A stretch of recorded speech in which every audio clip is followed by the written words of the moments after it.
Right. We are recording. All right. So I am calling to order this planning board regular meeting on Monday, August 10th, 2020 at 6:37 p.m. We're doing this remotely via Microsoft Teams. And the first order of business, I'm going to do a roll call as I do each time, asking you to identify yourself by saying present and whether you're alone. I'm doing this in alphabetical order by first name. So I am obviously present and I am alone. Gregorio. Present and alone. Thank you. Jim. Winnie. Present and alone. Joan. Present and alone. Laurel. Present and alone. Sorry. Thank you. Present and alone. Kathy. We still have Kathy. Yeah, I just need to unmute myself. Yes, I'm here. And alone. Alone. Yeah. Matt, we know we'll be 15 minutes late. And Tom, have you managed to join us? All right. So we're missing two. One was expected. So the first order of business, I will ask Tim Corin of staff to review the meeting procedures for this meeting.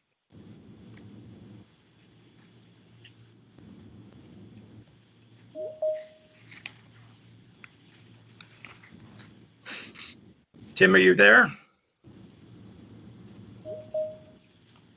Sorry, Mr. Chair, this is Tim Corwin with the Planning Department. I just have a couple opening remarks. Hang on a second. Let me just, I see Tom Martz. Tom, just, are you present? You're present and alone?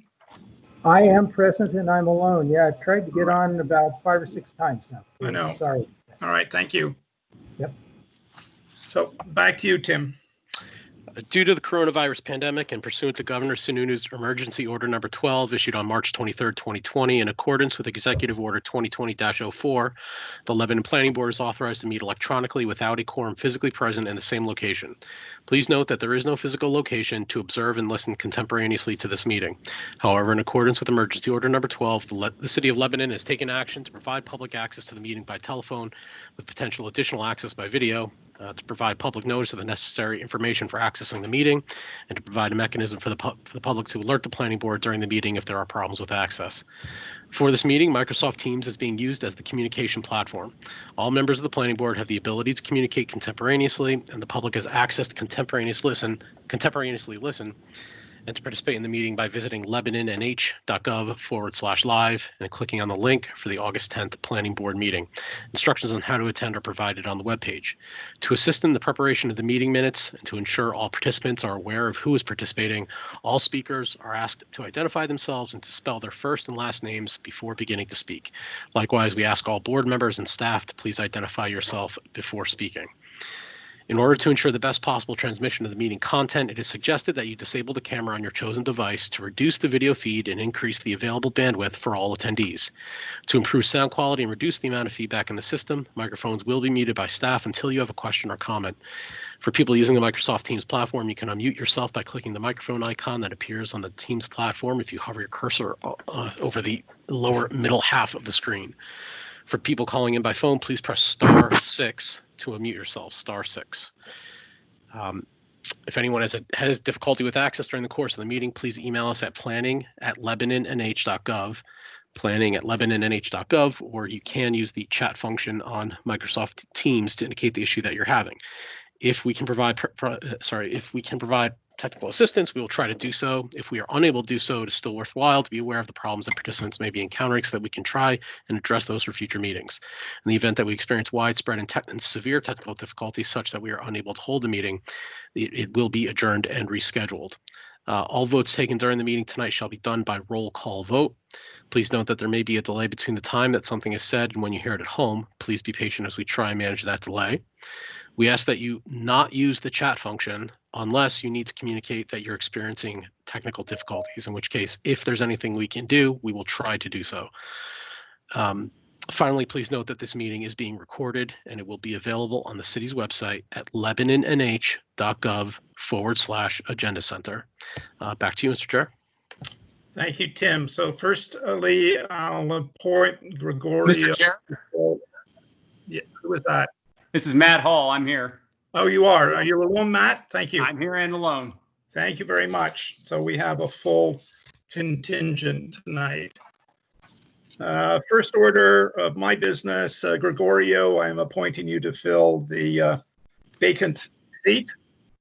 And then moving on to next on the agenda, notice of regional impact. David, turn it over to you.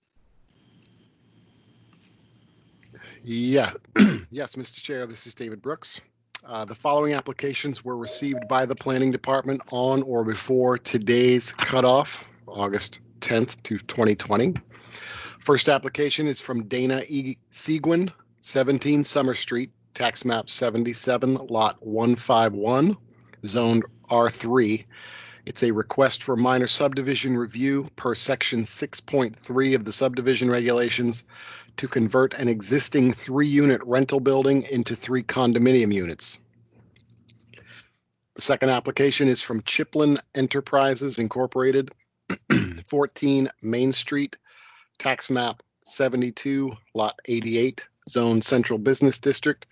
Request for site plan review to convert a former 8,000 square foot retail store into a social service center. The third application is City of Lebanon and Ruth Guernsey Trust, 22 Green Street West and the right-of-way of Spring Street West. Tax map 59, lots 49 and 64, zoned R3. This is a request for the board to revoke a previously approved boundary line adjustment, which was Planning Board Application 2019-20-BLA, and to instead approve the layout of a new segment of public highway for turnaround purposes. The Planning Office recommends that none of these applications has the potential for regional impact. Any discussion on that?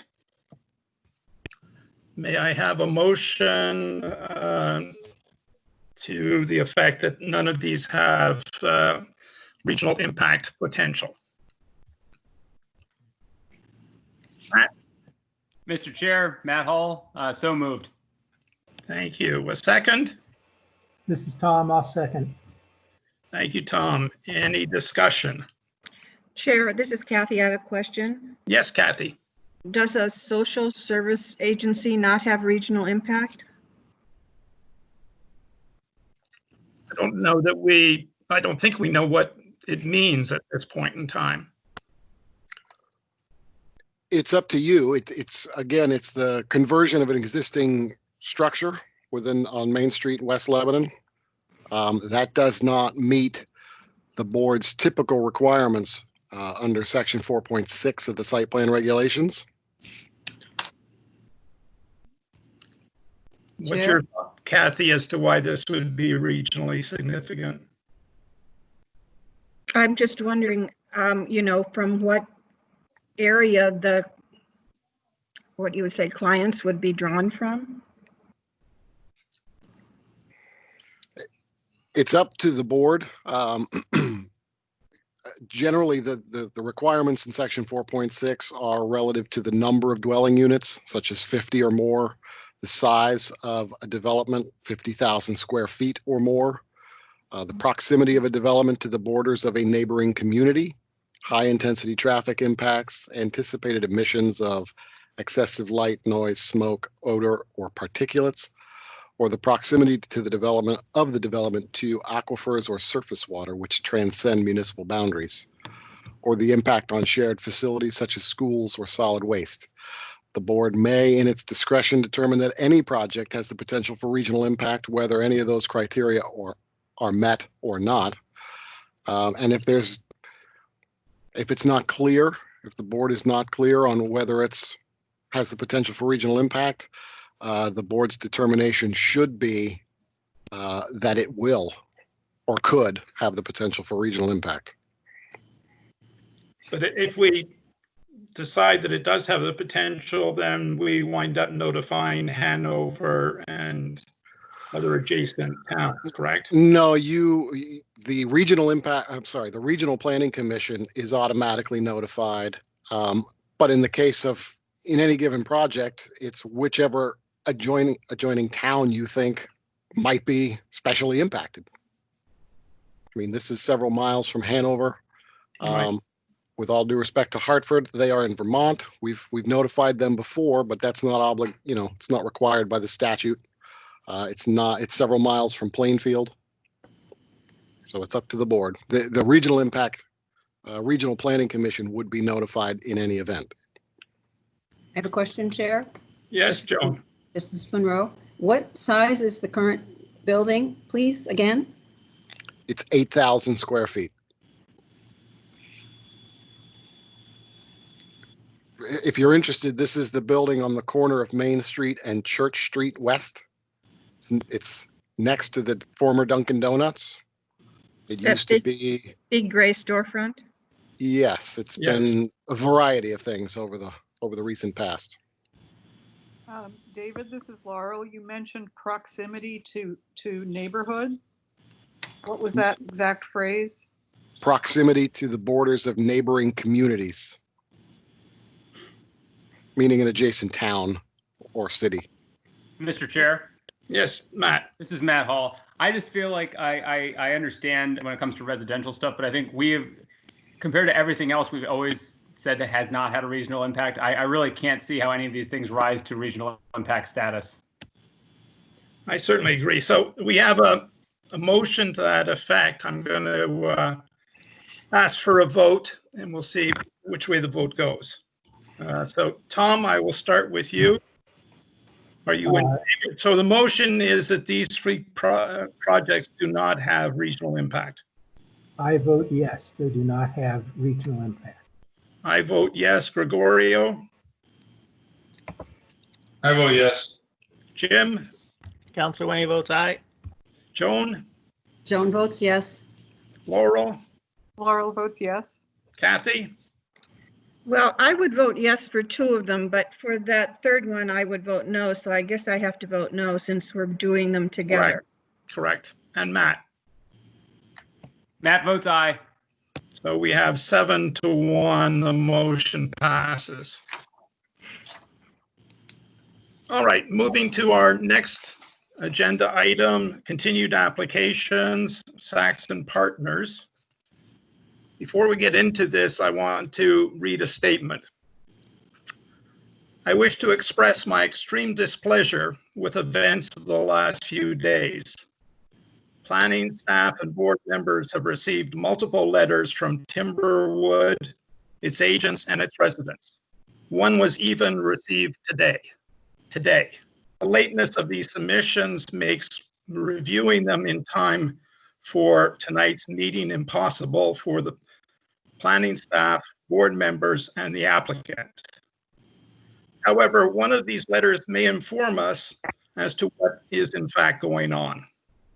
This letter, which is undated, with a Marion Timberwood LP letterhead, received by the planning staff August 6th at 10 a.m. begins.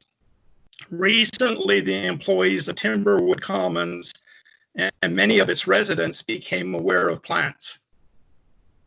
Let's ponder that sentence. Recently and became aware. This application was first determined to have a potential for regional impact at our March meeting. The application was noticed in March and notice is sent to abutters.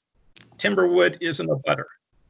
Several board meetings since that time have reviewed the application. I conclude that Timberwoods willfully slept through months of this board's deliberation. Its recent awakening shows a complete disregard to the board, the city's planning staff, the applicant, and the process we follow. Now, because these letters were received so late, we are obliged to consider them, but obviously we can't consider them because we haven't even read them. So what we're going to have to do tonight is figure out a time for a special meeting where hopefully we can finalize this very long extended deliberation and review process.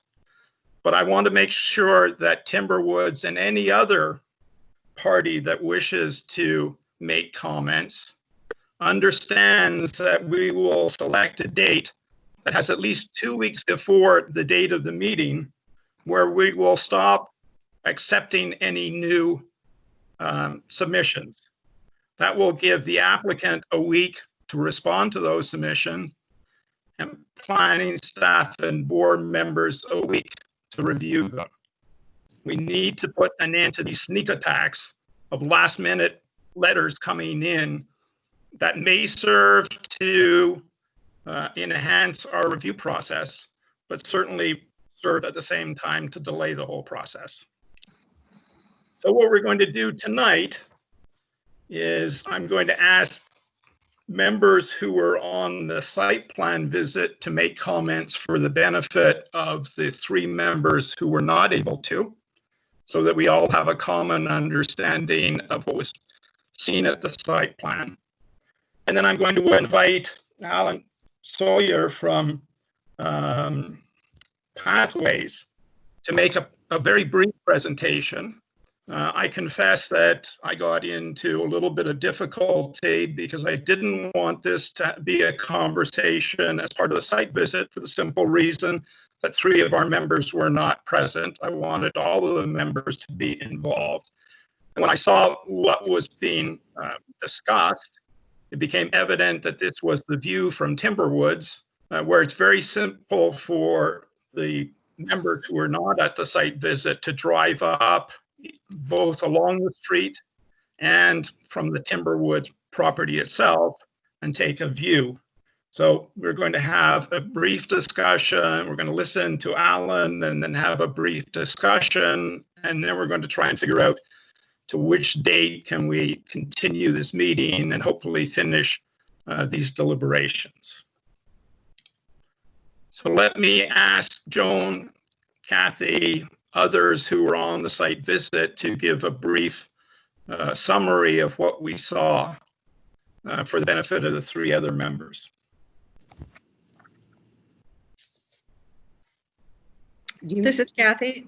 Yes, Kathy. I can start. Please. I'm very thankful for all the work that went into staking it out and having people there to explain what was actually planned, because standing down on the road and looking up at a wooded hillside, it's really very difficult to tell what's going to happen. There probably still is some more information that would be helpful to have. But one of the things that impressed me more than anything is how very wide this building will be from left to right. We were there for, I don't know how long, Bruce, an hour and a half maybe, and basically walking from one end to the other on fairly level ground above the road. It's a very big project. I had some questions and comments after having kind of gotten home and thinking about what I saw. I personally hadn't been aware until we actually went to the site that it was the site of a former mobile home park years ago. You wouldn't know that just walking through it now, but that the buildings that are contemplated are going to necessitate cutting down some very, very large, beautiful trees, a substantial number of them. So I think the hillside will look different once those trees are removed. Nothing was said about any old septic systems or wells while we were there. And I was, this is a question for, the people from Merrick, whether those will be filled in or have been in the past. And one of the biggest questions that I have still is with regard to stormwater drainage runoff. There were a number of references to a box culvert under Mount Support Road that would allow the passage of wildlife between one side of the road and the other, back and forth. And in reading it, I got the impression that that was something that was proposed as a future possibility, but I was told, I think by David Brooks today, that that box culvert was constructed some time ago. And in reading through the documentation that we have on this site, I saw references to the fact that it couldn't be used for wildlife passage anymore because a lot of the drainage and stormwater was going to be diverted through that box culvert under the road so that it would basically wash away wildlife, and so they wouldn't be able to use it. So the question is, was it ever built? In fact, does it exist? And if it does, are the wildlife using it? And if they are, is there another way to divert the rainwater so that that under the road avenue is not eliminated? And I guess that's mainly my comments. All right, any other comments before I'll ask someone from Saxon to respond to those points? Thank you, Kathy. Any other comments, Joan? What I also saw that it was a very, very long building. We could occasionally see through the roadside trees, the very large building of the Timberwood, the one that's at the northernmost end. And yes, I observed that they have a road and what they're calling the restoration of a stream that's lined up with the parcel that was dedicated. And I was on the board when we reviewed Timberwood, and I did go to the site walk on Timberwood. And on the north of the northernmost building, that whole area was a little bit wet, and that was considered by the different naturalists and biologists, et cetera, who were attending and advising us that was a very important corridor there. And the other thing about Timberwood is that in back of Timberwood, there's a huge and really nice wetland that's still intact. And so there's always the problem when buildings are made, does that disrupt the flow to the wetlands? But on the other hand, putting the flow into a 4x4 culvert is not the way to do it.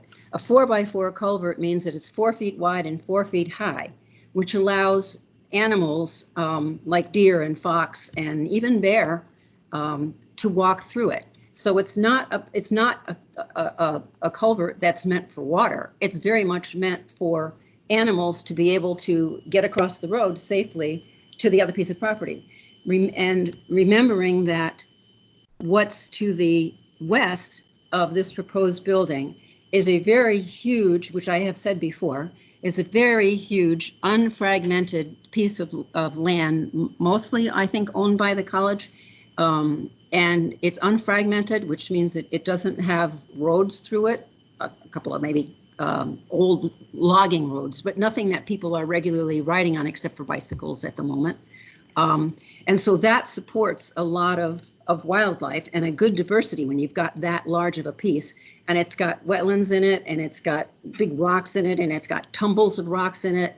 So I'm trying to say it has lots of habitats, which are friendly to lots of different animals. So it's really important that the animals from that piece can get through some way over Mount Support and then over Route 120, which also has a box culvert somewhere along it, which is meant to help the animals get to the very large, now mostly conserved parcel that's to the east of 120 that was brokered during the development of, and I've forgotten which one it was, the planning board would have to help me with which one it was, I guess Altaria. I guess it was the Altaria project, to preserve a large chunk for them to go to.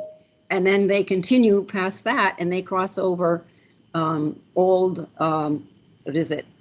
Great Hollow Road. And then from then on for quite a ways, they've got towns with very small population and no other big disruptions. So it looked to me like this building and especially the stuff that was planned that's part of the continuation of the corridor was definitely problematic. And the other thing that I noticed was that I could see what I felt were the sites from the mobile homes. They were large cleared areas, well, large, size of a very large dinner table, perhaps, of mostly dirt. Some of them had random pieces of garbage, like pieces of wire or chunks of concrete or other unrecognizable, but definitely not natural things. So to me, that told me that it had been a mobile home park, and it also had been relatively small. It wasn't like a mobile home park that had, like, 100 or 200. It was a fairly small one. Those were the three things that I noticed, and that we were not really allowed to go past where the eastern boundary of the two buildings was. And I looked in there, and when I asked repeatedly what was in there, I was told, oh, those are trails, which I would have loved to see, because I always like to see what else is on the property. What else is this property? I'd like to see right up to the borders of the property to know what kind of land is that. Is it wet? Is it dry? Is it rocky? And with the thought of, could this building have been placed in another position that would be less disruptive to the environment? I've said it many times. I believe that every piece of property is completely unique, and every project that's proposed for each project is completely unique. So it's really important to see what the project looks like before, or what the parcel looks like before the project is put into it. Which would require visiting all 73 acres. Right. And you don't have to go to every single one, but, pick a transept and go one way and go the other way, and, you can kind of guess. Any questions from those members who were not able to participate? Matt, Tom, Laurel?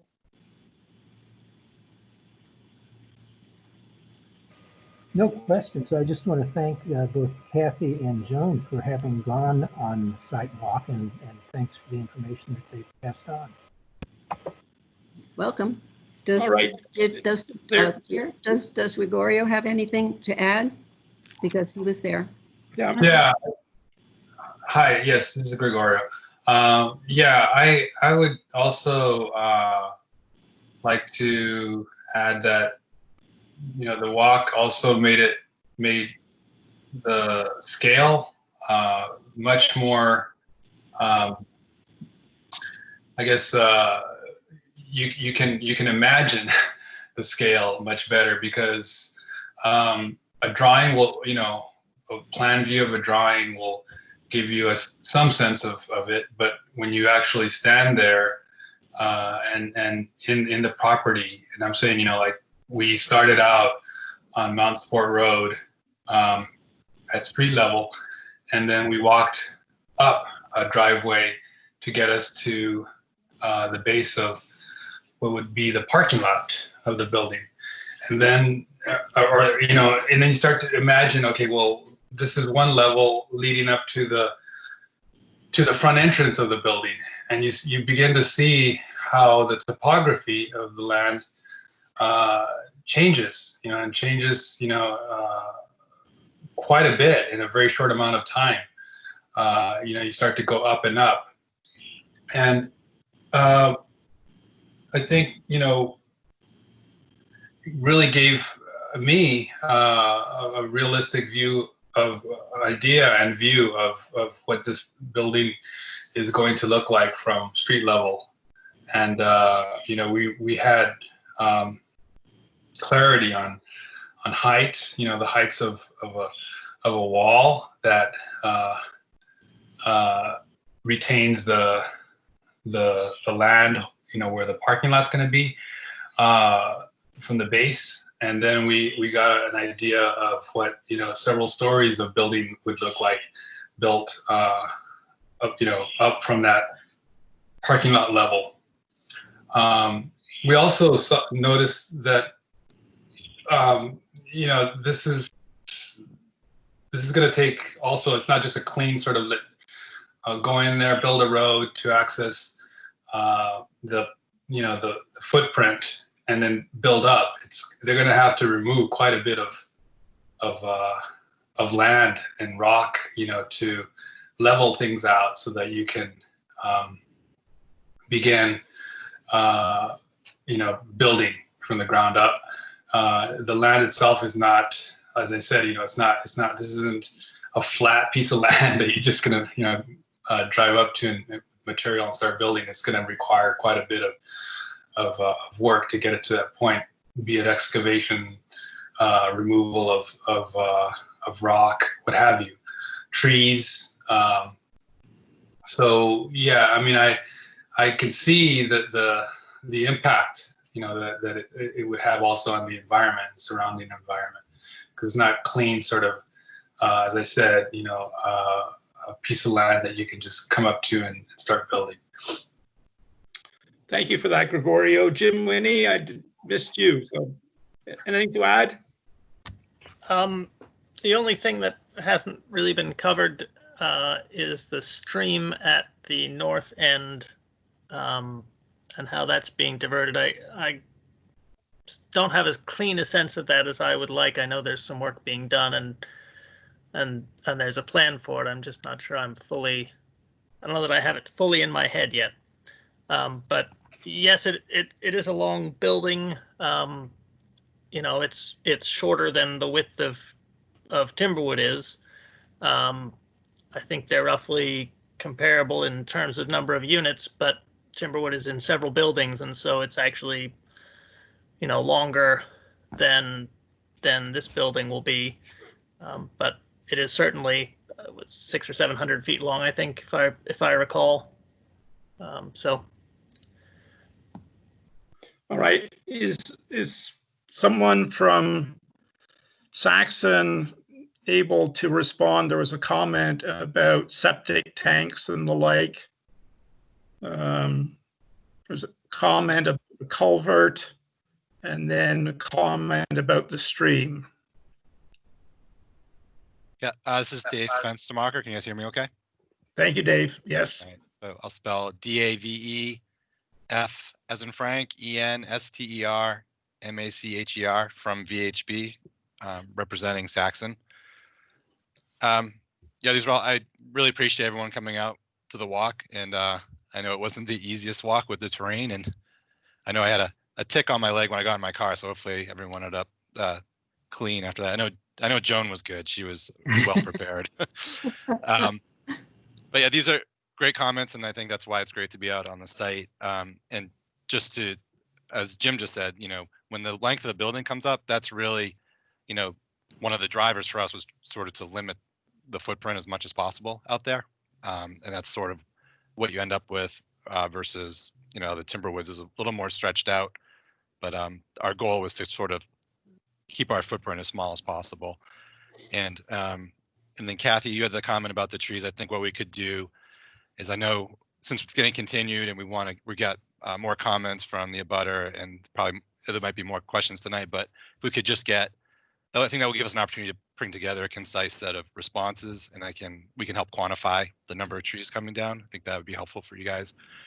And the septic and the wells, that was, we believe at some point that was in there for the trailers, but then this was, I think when it switched to the public, the municipal, no, I think actually, I know we've investigated out there, and there's been a phase 1 out there for the septic and the wells, so we'll pull that information together too in our response as well. The stormwater, so the box culvert, I mean, this is the upside or the upslope of the hill that's coming across the street towards the wetland. There are areas obviously that has to discharge and go under Mount Support Road. There is the 4x4 that's out there now that we identified in the field and confirmed. And sort of like what I've spoken to in the past, we're providing the detention upslope so that we're the same amount of water or peak flow is going to that pipe as there is today. So our intent is to not increase stormwater to that pipe. There are the good points about the wildlife using it. So, maybe this is something that we could talk to DPW about. Does there need to be a parallel pipe that helps because you have to relieve the stormwater on the side. There's a wetland that's on that side that is using that box culvert now to relieve the water on that side. So I think that's something that we could take a look at. And then the stream, there really is on site now, there's a pipe that's been put in, and we couldn't find, we worked with DES, we couldn't find any record of it being approved. So what we're doing when we talk about the stream restoration and the stream relocation, the stream we're talking about is that undersized pipe that's out there that's not really conveying anything, and then daylighting it around building B to get to that wetland, to get to that right in that box culvert area that we're talking about. Chair, can I ask Dave a question? Yes, Kathy. Because I'm looking at the picture now showing the culvert. Yeah. Would it make more sense, Dave, when you suggested the possibility of a parallel pipe for wildlife, to put it more up in that wooded area to the right on the picture, which is in the wildlife corridor, and keep it away from the buildings? Would that? Yeah, I think we need to discuss whether the box culvert should remain as is, and we have a separate pipe for the stormwater, if the 4x4 is appropriate. And then one other thing we talked about too is if you could, I don't know, Tim, are you controlling the screen? Sorry, that's me, David Brooks. David, if you could zoom out, where we talked about the large wetlands, and then how Timberwoods kind of sits in between it. If you go to the south of the buildings, we actually still, yep, right there. So if you look at that southern entrance, from that southern entrance south, we have 300 feet on that side as well that could be used as a wildlife corridor. So we could really bookend the Timberwoods and provide for another crossing in that area. I think that would be beneficial, and I think that's something Saxon talked about as, something they could potentially put into to dedicate, similar to what we're doing with the wildlife corridor to the north. All right, so Dave, you'll have more on those points for our next meeting. Yeah, we're hoping that, when we set the meeting and we set those dates, and they're hard dates, then we can get a really good, concise, all-encompassing response to all the board questions and all the abutter questions. Fair enough. Thanks. Any other comments from board members on the site visit? All right, now I'm going to ask Timberwoods and Alan Saucier in particular to show us the sketches, I guess, Alan, that you had for us when we'd finished our site visit, and then go over them, given that everybody has had an opportunity to see the points of view from the other side of the street, away from the Saxon property. Chair, this is David Grayk, last name spelled Grayck. Before we leave the issue of wetlands and the culvert, I believe Dr. Vanderpool wanted to make some brief comments. Is that all right, Mr. Chair? This is Dr. Vanderpool. Yes, go ahead. Let's deal with them this evening, not wait until the next meeting.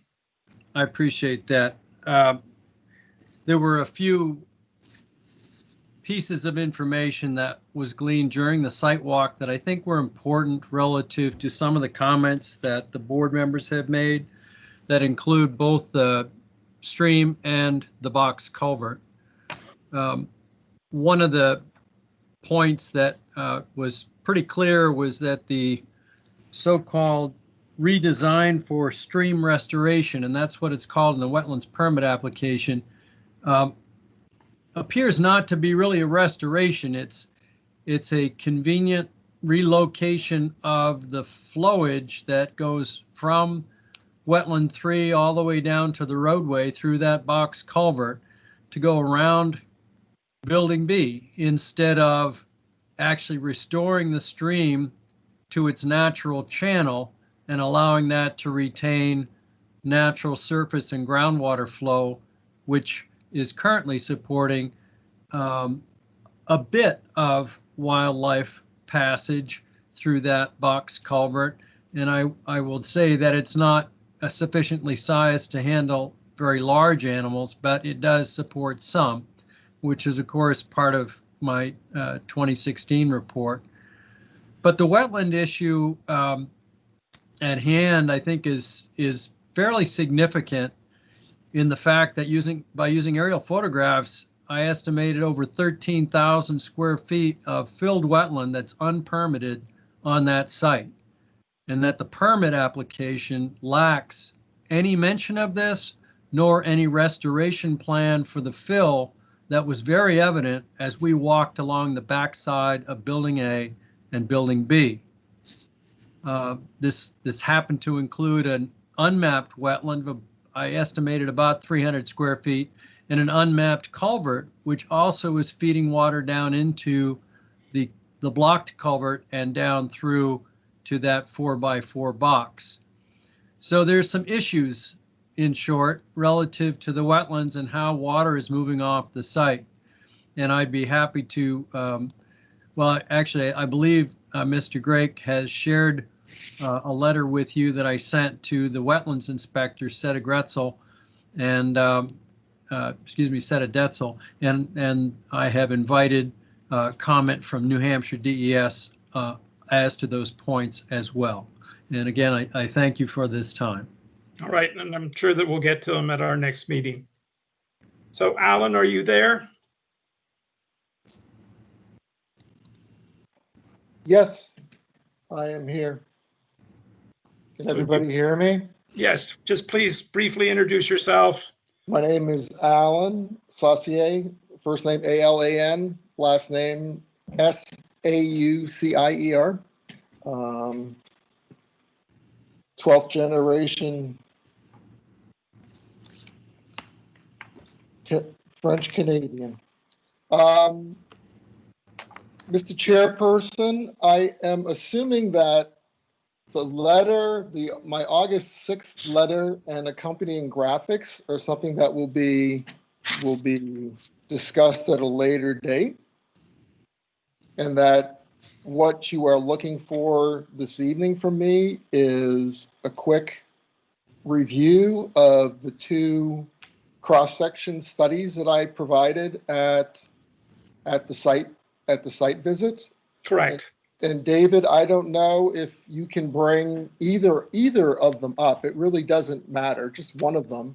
They're both sections cut through from west to east, cut through Building B of the Merrick, across the parking lot in front of Building B, down the slope to Mount Support Road, across Mount Support Road to the larger. Tim. That's it. Beautiful. And I just want to start out by saying, because the section doesn't really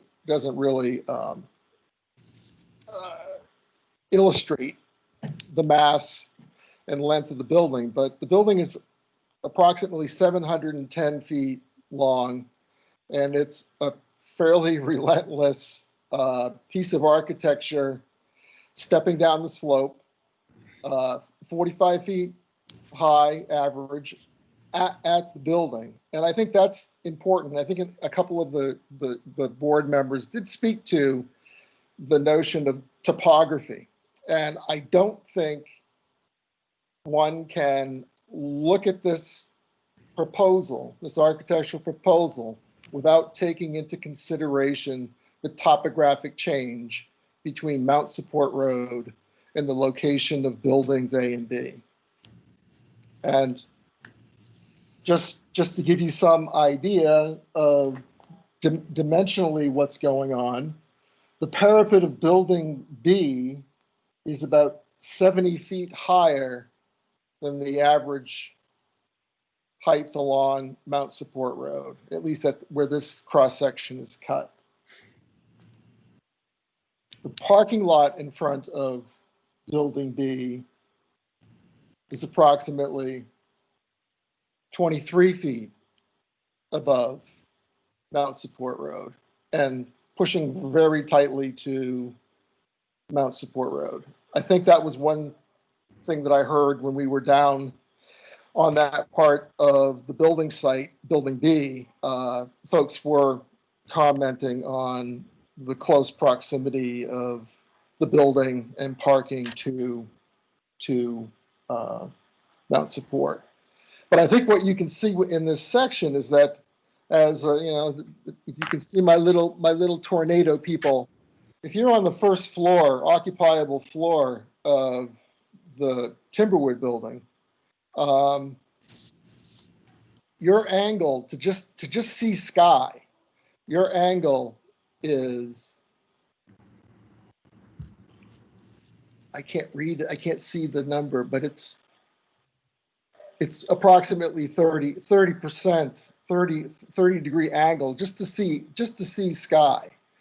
The one thing that's interesting right now, even in August or July, late July in full leaf, it's a beautifully wooded hillside, mostly deciduous, and even on the July afternoon when we were there, from Mount Support Road and from the lower level of Timberwood, it was quite beautiful to see glimpses of sky and light coming through the trees. This building is going to make that go away. And it's going to make it go away for a goodly length. And if you're on Mount Support Road, you can't get your mind around the fact that this building interrupts the landscape to a degree where from Mount Support, it probably subtends an angle of about 120 degrees. It's very large and relentless. I think it was submitted earlier. I think we did submit 2 cross-sectional views. Another one that I cut through Building A at the westerly end, across the Building A parking lot, down the slope to Mount Support Road, and over to the Timberwood Clubhouse. And I don't know if that graphic is available, but again, from the parapet, proposed parapet height of Building A to the front door of the clubhouse, that parapet is about 103 feet above the front door of the clubhouse.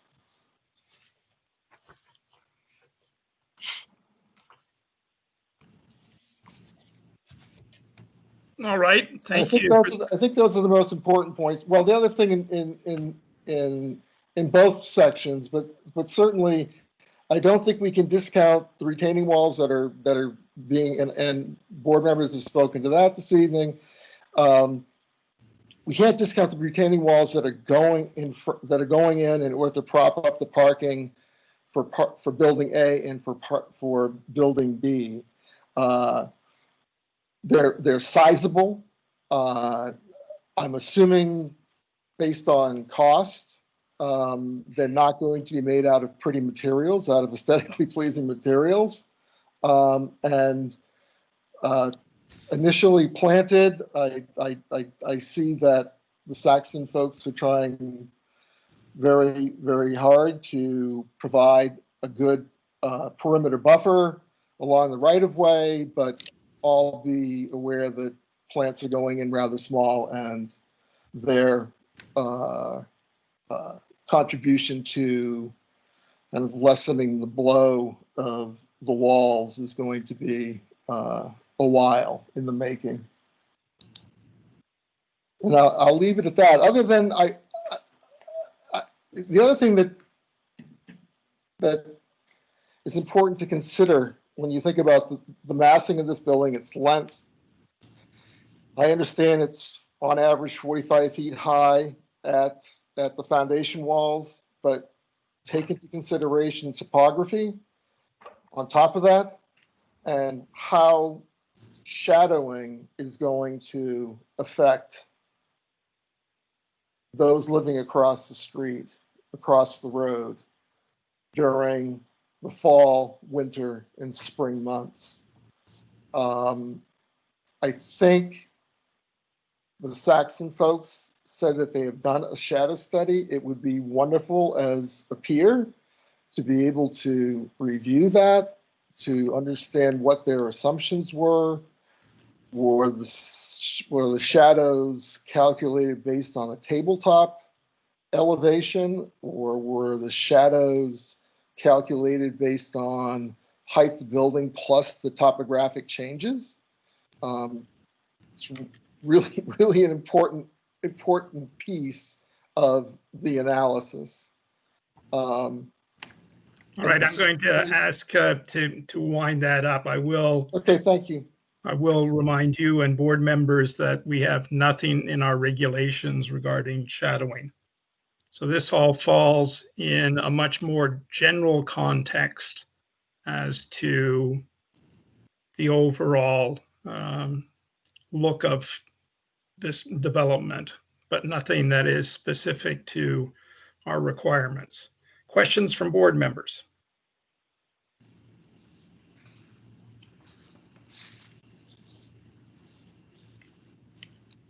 I don't hear anyone, so David, I'm going to turn to you. Could you suggest a possible date, taking into account a 2-week cutoff before that date, so that the last of any subsequent to today's submissions will stop then, and see if the board members are willing to attend a special meeting, and also obviously the applicant, and for that purpose. Yes, the dates that we had looked at, looking ahead at other board and committee meetings, we looked at Thursday, September 3rd, or Thursday, September 10th, as two possibilities. If it's the 3rd, that would give until next Thursday, the 20th, to submit additional information. Would give the applicant until the 27th to review and comment, and then provide the staff and the board with a further week until September 3rd. Obviously, those dates shift if the special meeting occurs on Thursday, September 10th. David Graysick, I see your hand is up. Thank you, Chair. Yes, I just briefly was able to consult with Jeff Goodrich, and those dates, I'm afraid, are not going to give us sufficient time to do the comprehensive final work that the chair has allowed for. And I appreciate that the chair and the board is allowing for that opportunity. But in the interest of making it final and comprehensive, and in deference to the communication I've received from Mr. Goodrich and the need to coordinate 3 or 4 different experts, we'd like to have at least 30 days to put together the final work.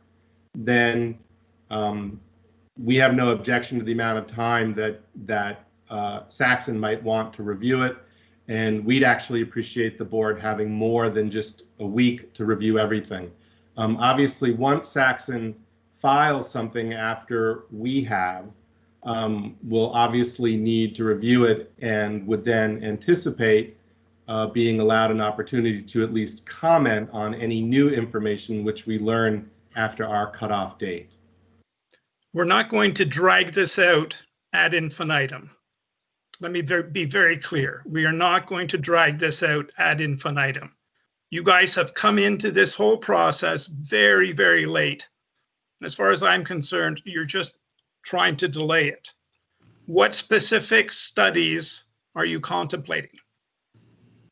Well, considering that we were just made aware of the board information which went up last week and the replies made by Saxon, There's extensive information. And I would also like to point out, Chair, that we have unconditionally provided copies of everything that we have filed with the board to Attorney Hastings upon their submission. And it is with great disappointment that I see that the applicant and its attorney have been making filings and not copying us. That is a hindrance to an expeditious process, and it also is denying us the opportunity to provide objective information upon which this board can rely to make a determination as to whether it complies with the standards. So with all due respect, Chair, with all due respect, Chair, I'm again requesting 30 days to complete and sufficient time for all concerned to engage in a meaningful review so that due process requirements are met. You're not answering my question. You said 3 reviews. What 3 reviews specifically? We have already provided work by Dr. Vanderpoel, Dr. Ionic from RSG, Mr. Sauce, and Mr. Goodrich will be providing work as well. We have additional reviews to undertake of the applicant's materials, which we became aware of yesterday, no earlier than last week. I note that the board's packet of information contains an email which is dated August 5th. So it's my understanding that what has been in the board's possession, the board office's possession, for a week or two from the applicant was nevertheless not provided to me or anyone on behalf of my client. So when we look for an expeditious process, I think it is incumbent upon the applicant to share information with me as I have shared with it when it files with the board. So we need to review what's been filed, and it will at the very least be those 4 individuals further reviewing what's been filed, preparing comprehensive replies, and appreciating a reasonable opportunity to review any comments which Saxon might make so that in a final presentation to this board, there is a full and fair vetting of the information so that you may apply the standards as written. So I hear that you don't have 3 projects. You want 30 days in order to review materials that already been provided. They were provided last week. Yeah, fine. They were provided last week. I don't see them needing 30 days for further review.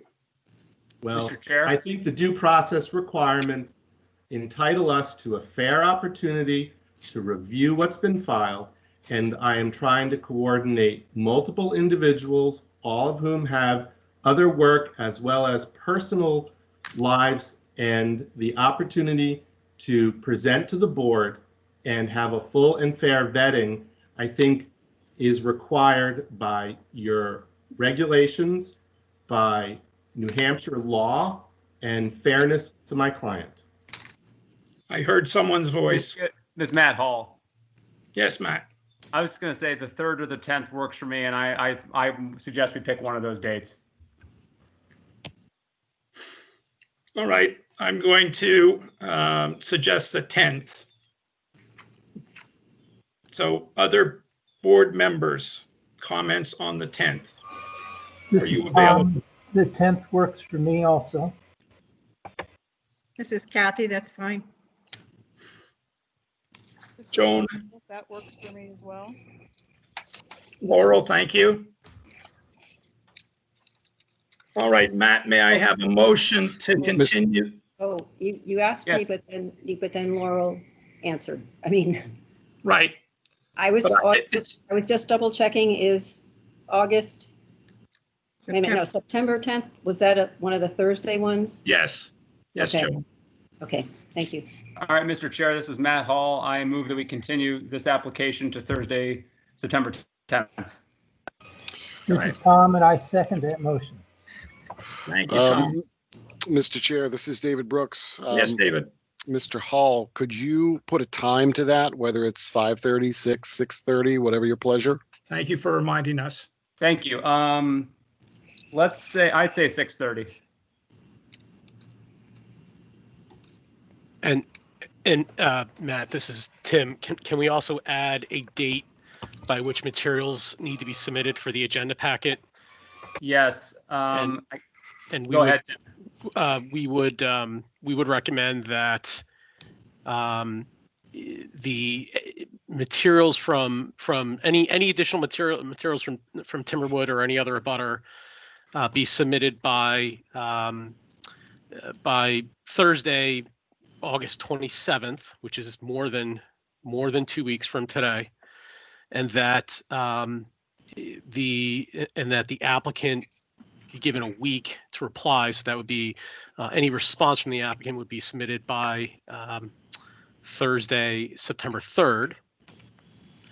And then that would allow us to get the agenda packet out to you hopefully by the next day on Friday the 4th to give the planning board about a week to review. Well, Tim, I would, how about we push that back? Well, I think we should do it 2 days earlier, the Tuesday, the 25th and Monday, September 1st, because I think we need as much time to review all this as we can. Okay. All right. So, Mr. Chair, I'm going to amend my original motion to say 6:30 p.m. on the 10th, and that all materials have to be received by Tuesday, August 25th, with 1 week for the response, which would be on Tuesday, September 1st. Thomas, seconder, do you agree? Yes, I do. Thank you. Any further discussion? All right, I will ask for a vote. I'm going to start with Kathy this time. Kathy? Aye. Matt? Aye.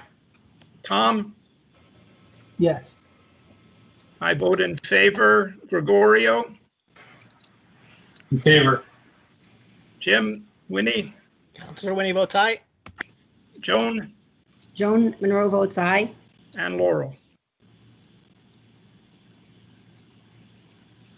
Laurel, did we lose you? I'm sorry, I had to unmute.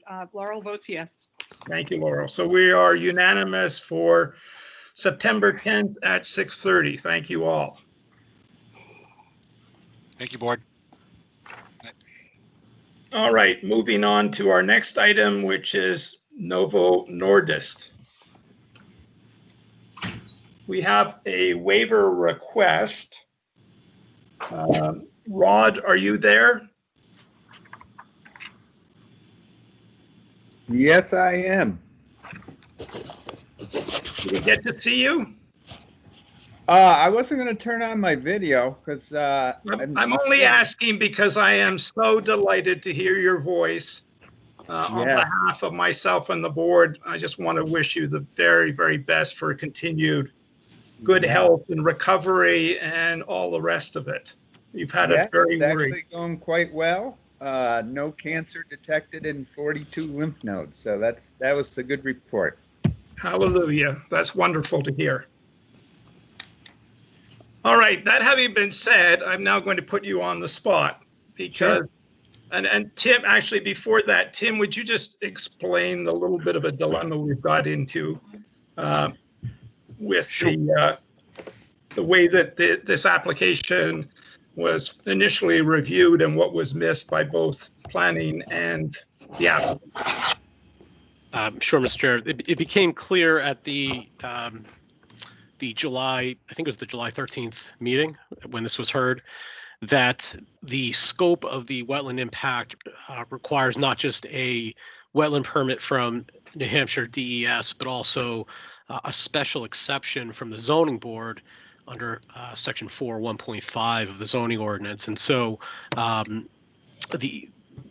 spoke with the applicant about that following the hearing on the 13th, and they acted quickly to get a application into the zoning board for that special exception, which was heard by the zoning board last Monday at their August 3rd meeting. Typically, that is an application that would be heard once. It would only require a single hearing to review and make a decision on, but the zoning board is proceeding as in the same manner that the planning board is while we are meeting online, and that is out of an abundance of caution.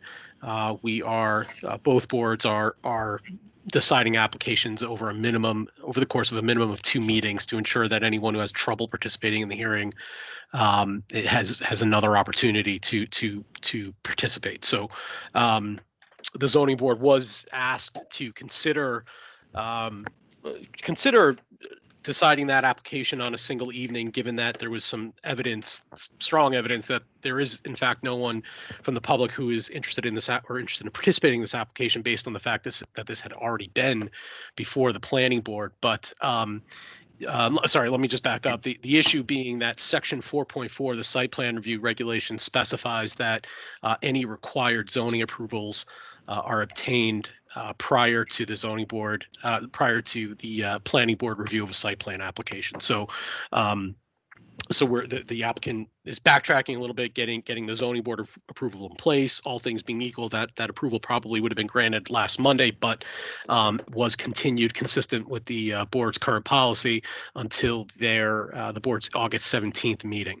Unfortunately, that means that that without a waiver from section 4.4, this application, the planning board site plan application, would be continued until the September 14th regular planning board meeting, at which time the applicant presumably will have their zoning board special exception approval in hand. So what the applicant is asking tonight is, as sort of a threshold matter for tonight, the applicant is asking the board to consider a waiver request from section 4.4 of the site plan review regulations.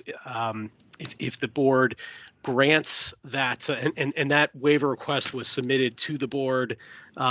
It was received once the planning board agenda packet had already been posted, and so it was either Thursday or Friday that it was forwarded to the planning board separate from the agenda packet. But if the planning board does grant the section 4.4 waiver request, then the board could continue to hear that application tonight, consider the remainder of the waiver requests, close the public hearing, enter into deliberation, and make a decision.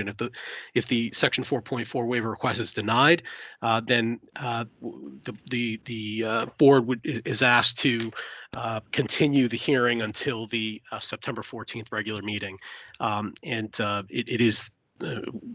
We would expect that the applicant would speak to the section 4.4 waiver request prior to the board making a decision on it.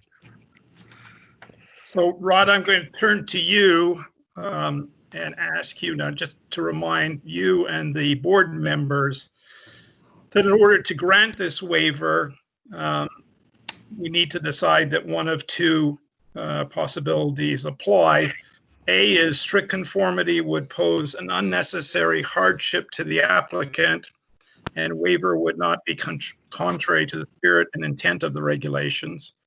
Or B, specific circumstances relative to the site plan or conditions of the land in such site plan indicate that the waiver will properly carry out the spirit and intent of the regulations. I don't think that B can apply. Right. So I would ask you to tell us why you think that A applies. Well, I think this is Rod again speaking. Yes, Rod. I think A applies, and there is a hardship on this particular applicant because of the several months that we have been in the review process. The schedule has construction starting in early September, and so we're hoping, since we have already been to the Conservation Commission with no abutters, and we've been to the Planning Board twice now with no abutter showing up, and we've been to the Zoning Board with no abutter showing up, it seemed that a condition of approval from the Planning Board that just bases your decision pending the Zoning Board decision would be an easy way to resolve that timing issue. And we're just trying not to push the whole project off to mid-September, get into cold weather concrete work and that sort of thing. And I think it's the spirit of the ordinance is adhered to move the project along. Staff comments? I don't. This is Tim. I don't know that I have any comments. Board Chair, member, This board is member Kathy. I have comment. a question. Yes, who's that, Kathy? Yes. Could someone just state the waiver request? Since I don't have a paper copy of it, I can't see what it is. You have Yes, that handy, Tim? Yeah, I can do that. Just give me a quick second. So section 4.4 of the site plan review regulations provides that when approvals from the zoning board of adjustment are required by the Lebanon zoning ordinance, such as zoning board of approvals, ZBA approvals shall be obtained before the site plan application will be deemed complete by the planning board. Any conditions imposed by the zoning board of adjustment shall not be diminished by the requirements contained in these regulations. The condition that imposes the greater restriction or higher standard shall be controlling.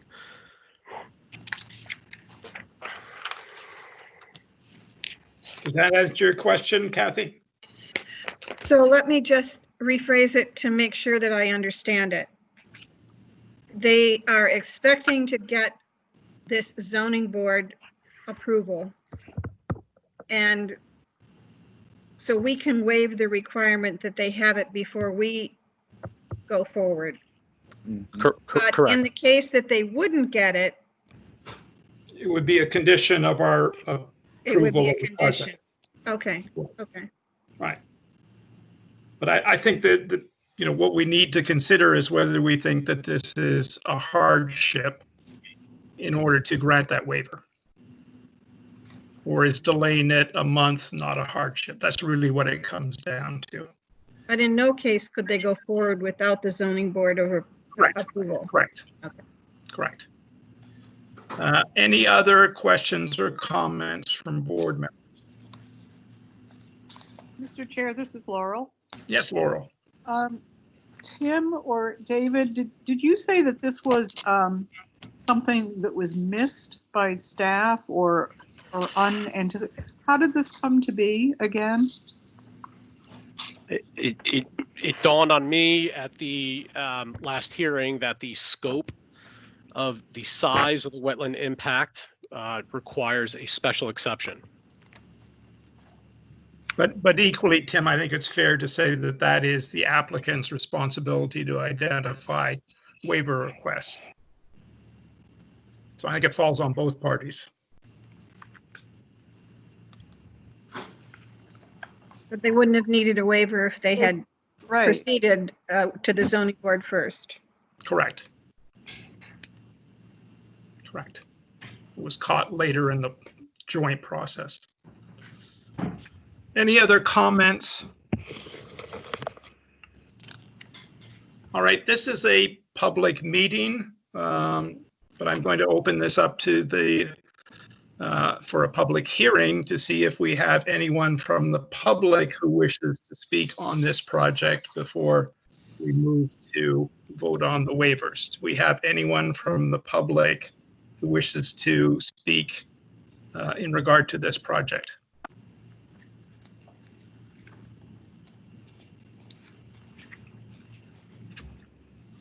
I don't hear anyone. I don't see any hands being raised electronically, so I'm going to take that to be a no.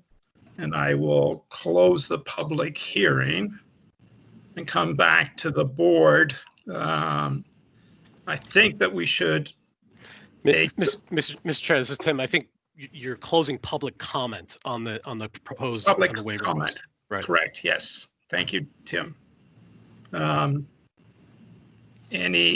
I think that we should address the first waiver and then come back to the project that we've already had some review of. But any further discussion on the request for, I'll call it the zoning board waiver? Yeah, Chair, this is Kathy again. By granting this waiver, we are not really waiving any requirements, just the specific timing of the approval, right? Correct. Correct. Mr. Chair, this is Councilor Winnie. There's an audience member with their hand up. I just noticed that. Mr. King? Yes. Please introduce yourself. This is James King. I wanted to be clear what you are asking a question for. I think you were both talking, the gentleman who said you were closing something, what you were closing, and you were both saying, yes, thank you for correcting me. And it came across on my end here without specifying. I didn't clearly hear what you were closing comments for the general public on. Yeah, comments from the general public. I was reaching out to the general public if anyone has comments on this project. And that's what I'm not certain on. Which project are you closing this one on? This is the Novo Nordisk. Okay, thank you. Thank you. All set. Okay, thank you. All right, Matt, could we have a motion to approve this waiver on 4.4? Yes. Is so moved sufficient?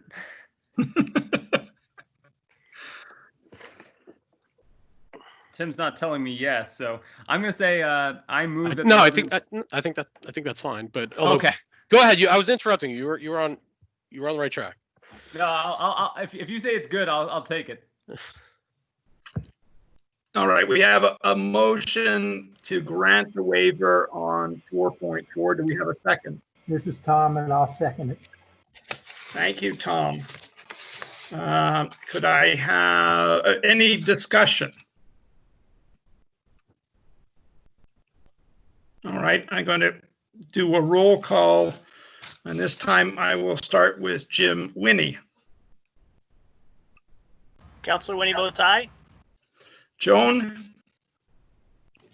Joan votes no. Laurel? Laurel votes yes. Kathy? Kathy votes yes. Matt? Aye. Tom? Yes. I vote yes. And Gregorio? Yes. All right, so that's 7-1. So we've approved the waiver. So now we can look at the full project this evening. We have a series of other waivers to debate, but we also left off our discussions the last time. So let me ask staff if there's anything that you would like to add to our discussions the last time before I turn it back to the board members. I don't think that I had anything specific to add. Nor do I. Nor do you, David. So Correct. board members, were there questions that you didn't get a chance to ask the last time or comments on this project?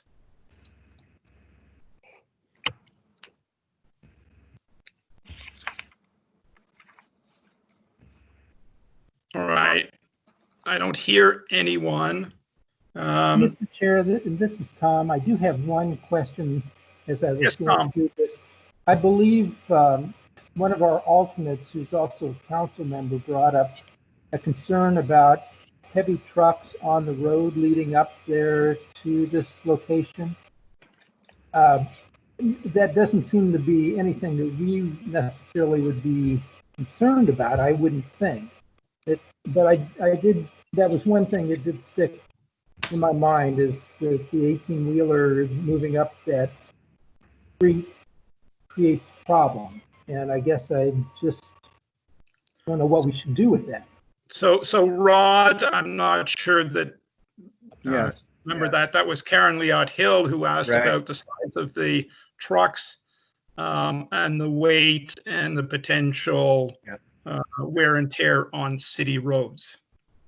Yeah, so Caleb Moore is on the call here. He works for Novo Nordisk. He was explaining the existing trucks that are coming with propane to the site versus the proposed trucks that are coming with the compressed natural gas. And he was talking about truck size and whatnot. And that's when Karen asked that particular question. So I don't know if Caleb, if you want to give a quick overview of truck traffic once again. Caleb, could you just introduce yourself and make sure that the recording secretary gets your name? Yep, my name, excuse me. My name is Caleb Moore, Kaleb, last name Moore, Moore. Can you guys all hear me? Yes. Okay, sounds great. Yeah, so what we're looking at right now is we're going to be swapping the propane truck deliveries that we get, which is basically like the pup trailer size. We're looking at increasing deliveries by about 10%. So right now we're looking at truck capacities under the compressed natural gas at about 450 decatherms. So comparing that to our existing propane deliveries at averaging ballpark about 5,000 gallons of delivery, we're looking at about 10% more deliveries over the course of the year. We will have, the semi trucks because we aren't getting quite as much energy density and they are going to be bigger. We are looking at an increased weight. We're still working with we're not kind of responsible for the logistics as far as the delivery. So we are working with our supplier on that. And, we are anticipating to see that 10% more deliveries a year. And then we'll see the truck weight go up as well, probably 10, 20, 30% ballpark. So you will see approximately 10% more deliveries coming onto our site over the course of the year. And then each delivery will weigh 10, 20, 30% more. So it's not an order of magnitude change, but there is a percentage increase. Mr. Chair, this is Laurel. I have a question. Yes, Laurel. David, and this is, I think, maybe for David or Tim, are there infrastructure road issues that we ought to be thinking about that this might have an impact on costs in the future? This is David Brooks. Possibly, I've reached out to Brian Vincent to inquire just quickly. My understanding, obviously, the interstate is designed for very heavy truck traffic. I believe Route 12 as a state highway is also designed for very heavy truck traffic. And the question I had for Brian, if he's available, is whether the airport roads are already designed in a similar fashion, so that it's not likely to be something. As an industrial park, I think we anticipated the possibility of some heavier vehicles in that area. But I know we just had the roadway repaved. And I don't know, not to put Brian on the spot, but maybe he can answer that question as well. This is Brian, Mr. Chair. Yes, Brian, we can hear you. Okay. The roads up there do not meet the standards of an interstate highway by any stretch. However, it is an industrial zone, industrial park area. So the construction of the roads were probably reasonably well done for that truck traffic, expected truck traffic for those types of facilities. Airport Road has recently been repaved as well as Commerce Drive, which leads to Technology Drive. The road that is probably in the worst condition is Air Park Road. We didn't have the budget this year to pave that. We wanted to, but we didn't have the money. So I would say that this is not a project or a proposal that's out of sync with anything else that's going on relative to that zone in the city. Will the roads be impacted? Yeah, I mean, but that's not unexpected, and it's kind of is expected based on the use of that zone. Thank you for all of that. Other questions or comments? I'm a little bit baffled by that response. I'm sorry, Mr. Chair, this is Laurel again. Yes, Laurel. If what the city engineer is telling us is that, yes, this increased heavy truck traffic is going to degrade that road, that the road is not equipped to handle that, but it is zoned to handle it, that it doesn't really answer the question. And the question is,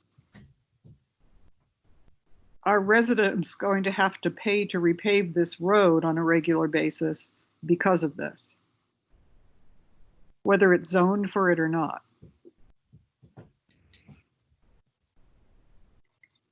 Brian, any comment? I mean, sure, yeah. Identify this one particular project as being the cause of repaving sometime in the future.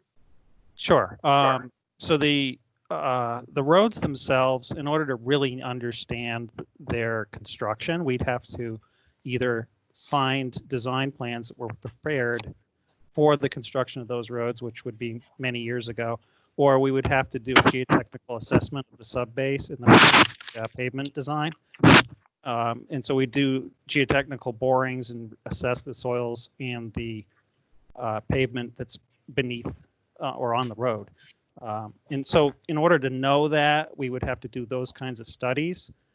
But I'm surmising that because of the known use of that area, that the roads were designed to a heavier standard than you would for, say, a city street. Was it built to interstate standards? No, that's a federal highway system, and they build those to a unique standard that most municipalities wouldn't do on a regular basis. So I do think that the roads meet the standard that would be required for an industrial use, and I also think the impact of this project as a percentage of the whole entire road system usage in that area would be on the small side, even though it's slightly more than it is today. That's very helpful. Thank you. Mr. Board, this is Caleb Moore from Novo Nordisk. Can I speak briefly? Certainly. So I just wanted to clarify too, we're looking at about an additional 20 truck deliveries over the course of the year. So we're talking about an extra 1 to 2 semis a month, to put that in perspective. As we are an industrial park, there's a significant amount of truck traffic as it is right now. So to kind of bolt on to that point, we're looking at 1 to 2 additional semis over the course of a month on average. And as the amount of semis that right now come into the industrial park, it would be an extremely low percentage of additional traffic. Also very helpful. Thank you. Other board comments or questions?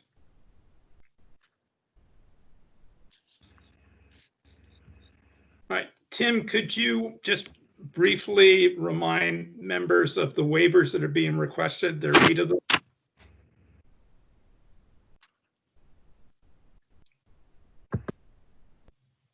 I'd like to see if we could vote on these as a block. Sorry about that. It's yes, the 8 are section 51E5 requiring a current survey, section 51E12 requiring a lighting plan, section 51E13 requiring a plan for location of signs, section 51E15 and section 6.2 requiring a landscaping plan in compliance with the landscaping requirements. Section 51E16 requiring the plan to show existing and proposed surface and subsurface storm drainage facilities. Section 51E18 requiring the plan to show snow storage, although the plan does show that, so I'm not sure that waiver is needed. Section 51E19 requiring a traffic circulation plan, and section 6.6 requiring compliance with the stormwater regulations. Discussion by board members. This is Kathy. This is obviously being planned as an addition to a large industrial site. Kathy, was that your voice? So are we saying they don't have to comply with stormwater regulations? No, as is the case every time when somebody's requesting a waiver. When an applicant requests waiver, they are requesting a waiver to the extent that they're not otherwise complying. And so the applicant is managing stormwater on site, but they are not meeting all of the regulations of applicable regulations 6.6. And so that is why the waiver is requested. What they are doing for stormwater has been reviewed by the city engineer. And I think there was some dialogue between the engineer and the applicant, and the city engineer's outstanding concerns have been addressed. And so, but no, they are still required to do what they're proposing to do on the plan. Mr. Chair. That Matt? Yeah, I'm happy to make a motion. If it's seconded, we can have a discussion if you'd like. All right, why don't you go ahead and make a motion? Okay.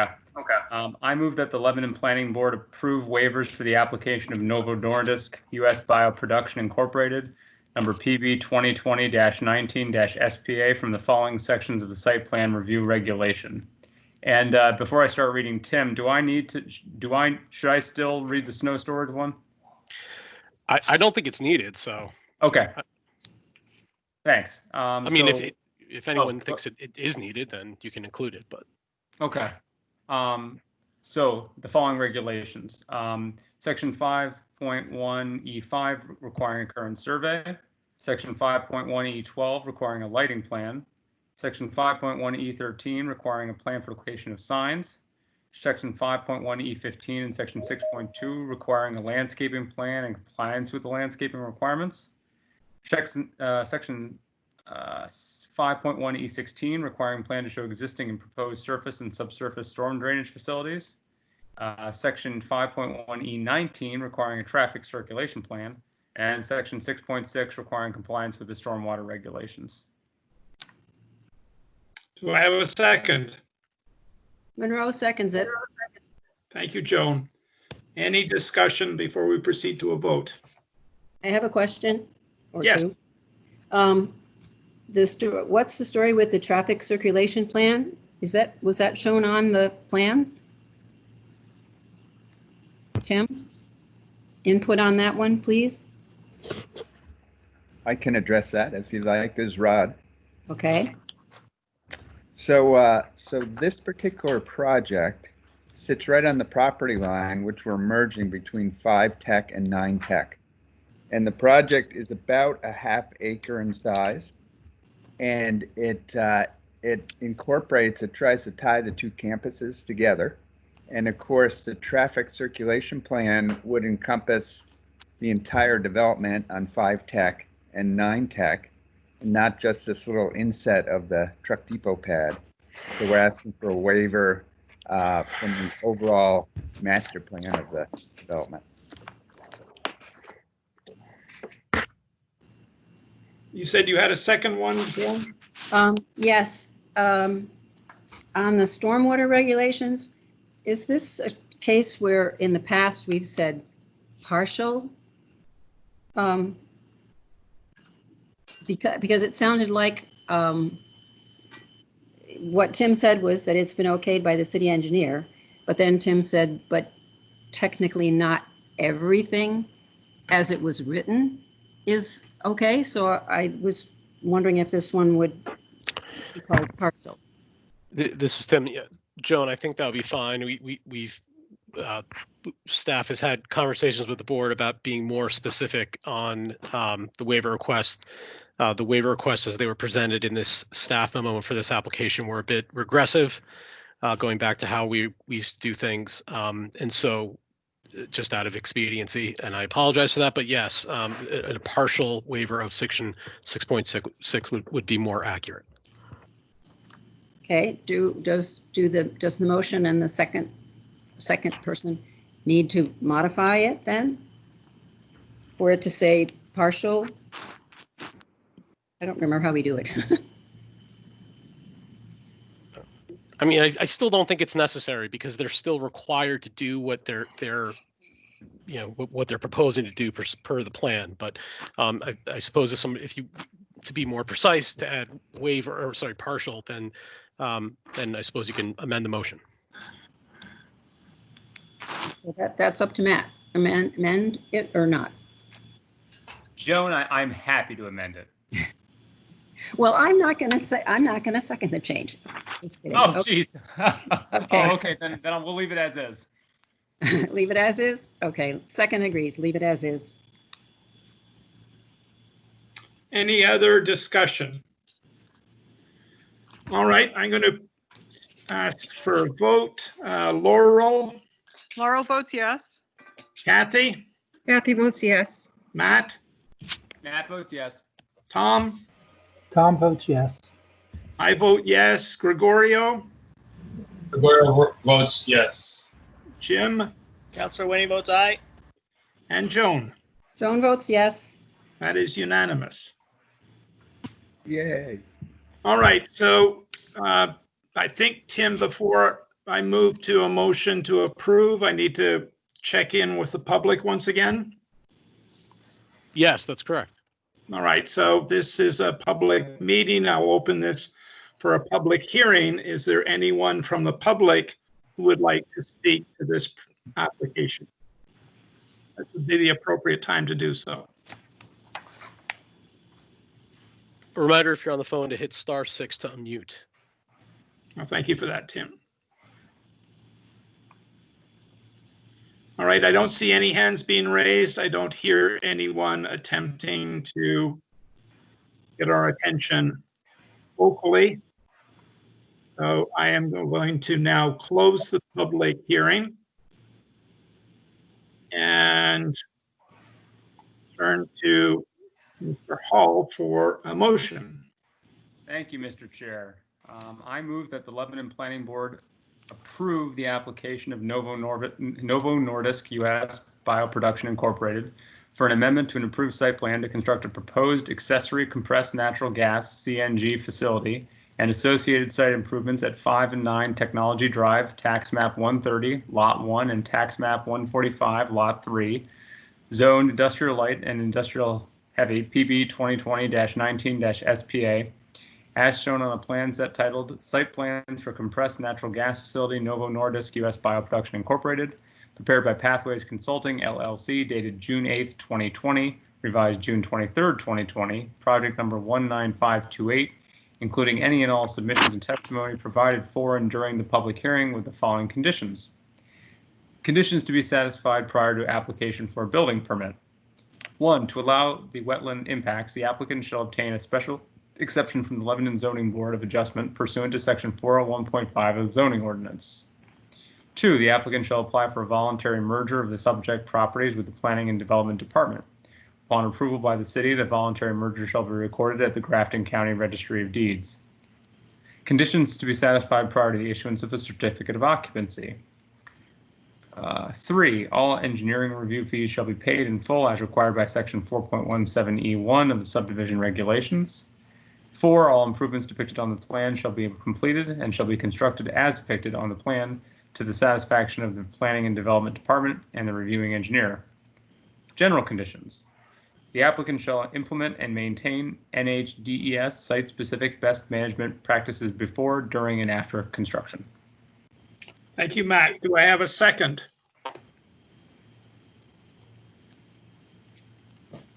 Joan seconds it. Thank you, Joan. Any further discussion? Mr. Chair, Yes. this is David Brooks. I just want to confirm with Mr. Hall that he intended to read condition 3 as written. I believe he said 4.17E1, and it is 4.7E1. Good catch. Yes, thank you. And Joan, you approve Yes. the change? All right, thank you. Thank you for that, David. Any comments, any discussion? So this time I will start the voting with Gregorio.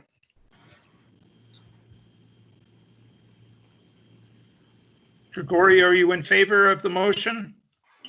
Yes, I'm in favor. Thank you. Jim? Counselor Winnie votes aye. Joan?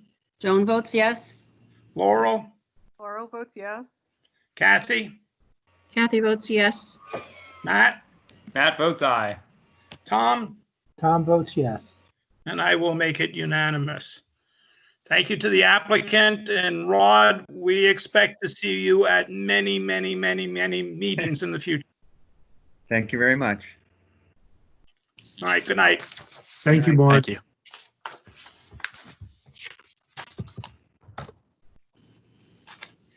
All right, we're now moving on to a new application, Lebanon Housing Authority. We first need to determine completeness and then have a small discussion this evening. As our current procedures dictate, we will not attempt to decide on this application this evening. We will do that at a future meeting, but we'll at least decide on completeness and have a presentation from the applicant and a short discussion. So Tim, I will turn it to you. Thank you, Mr. Chair. Staff has reviewed the application and recommends that the board consider it complete enough to accept jurisdiction and to commence review. Any discussion? And I have a motion on completeness. So moved. Who was that? Sorry. Laurel. Laurel, thank you. And a second? This is Tom, I second. Thank you, Tom. Laurel and Tom. Any discussion?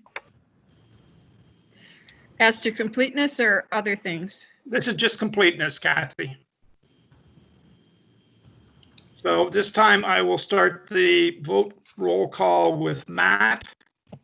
Matt votes aye. Tom? Vote yes.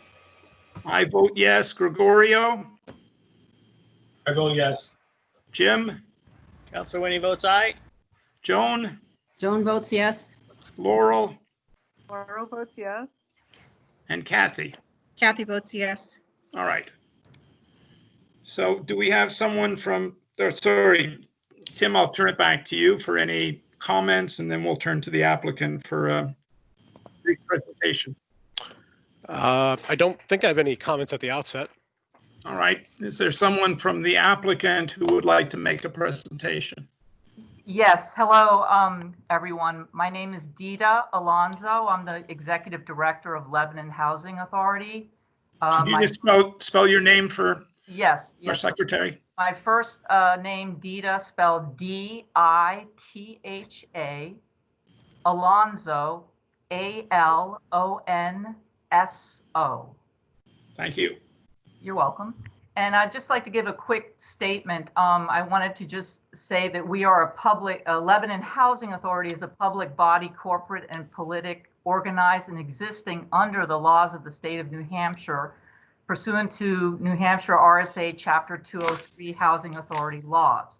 So the authority services the city of Lebanon, New Hampshire, and administers a public housing program and a tenant-based Section 8 housing choice voucher assistance program. These provide much needed opportunities to eligible low to moderate income families, seniors, persons with disabilities, veterans, and others to secure affordable housing. There is actually a more detailed information on eligibility guidelines on our LHA website at www.lebanonhousing.org. So the Lebanon Housing Authority is an autonomous public housing agency created by resolution of the City Council of Lebanon in July of 1964. So our mission is to create much needed affordable housing when opportunities present themselves. About 9 months ago, this was the case at 258 Heater Road. This evening, we are going to share with the planning board our plans to develop a 44-unit apartment complex that will be a taxable entity for the city of Lebanon. The building will provide a resident community center, resident business center for job coaching and searches, as well as other services. It will have easy access to public transportation right outside the building at the corner of Old Etna Road and Heater Road. It is our vision that the residents of Heater Landing will be possibly are already or will be future employees of the major employers such as DHMC or Dartmouth College, but also, and just as critical, to small local businesses, retail and grocery stores, medical offices, banks, hotels, and restaurants that are in our local community. To explain further the architectural aspect and the engineering aspects this evening, I'd like to introduce, we have Jerry Wiebolt, that's Jerry, Wiebolt, Wuebbolt,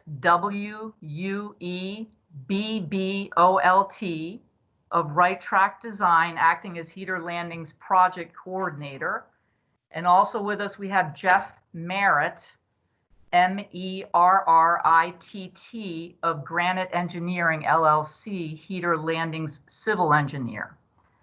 So I'd like to start with Jerry Wiebolt, who will introduce the project in more detail to the planning board by way of an architectural, sort of a video walkthrough that we created. Hopefully we don't hit any glitches. and other renderings to give you a visual. And then Jeff Merritt will go on to the engineering aspects of the project. So Jerry, if you could take over. So yes, thank you. This is Jerry Weebolt.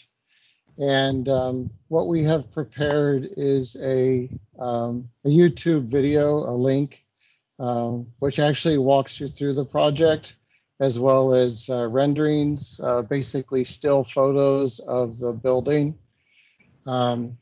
We will try the video and see if everyone can watch it. There may not be sound to it. We tried this earlier and the sound may not carry through everybody's computer, but we also do have renderings that we will share if the video does not work. Jerry, So may I ask how long this is? the video is approximately 2.5, 3 minutes. Okay, perfect. And then there are renderings should the video not work. All right, so So let's hope the video works. Jeff Merritt, if you could share your screen. Let's see here.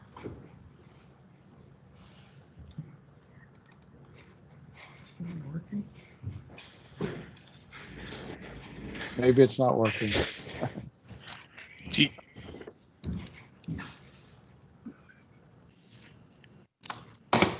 This is Tim. Do you want to try it on mine? Yes. How about that? Tim, do you have the newest video, the one that we sent over 2 weeks ago? I don't think so. I have the one from, let me see. All No, right. I do. They can't see the red. Thank you, Tim. Because that's It's nice music. There's a, there's a shorter version, and hopefully, Tim, you have that one. And can everyone see that? Yes.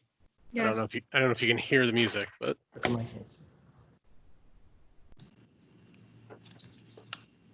So Jerry, feel free to add any comments as we go along. So what you are looking at presently, of course, is the front entrance from the apex of Old Etna and Heater Road. In the foreground there, you'll see the bus going by. Of course, this is the elevation along Heater Road. And then we will be coming up to the entrance drive to the development.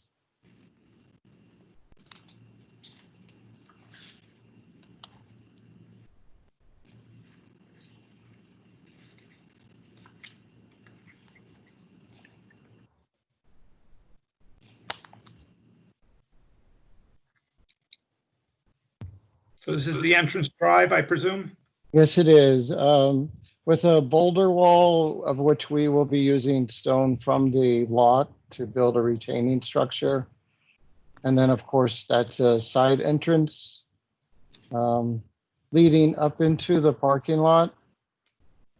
I apologize for the choppiness, but I think that's the speed of our setup. That is the view of the parking lot, of course, with the rear entrance, with that side entrance to the left. And then, of course, the rear entrance is in the center of the open V. The building is situated as a open V. It is not a straight structure, which allows for a much more pleasing interior walk of the hallways because it isn't one long hallway. And then we are walking around to the right side of the building. Again, that is the parking lot, of which we do have 66 spaces, 5 of which are handicap accessible. Actually, it's more than what we need, but because of the possible clientele, we put more spaces involved. And again, this is working over to the right side entrance or the other entrance to the building.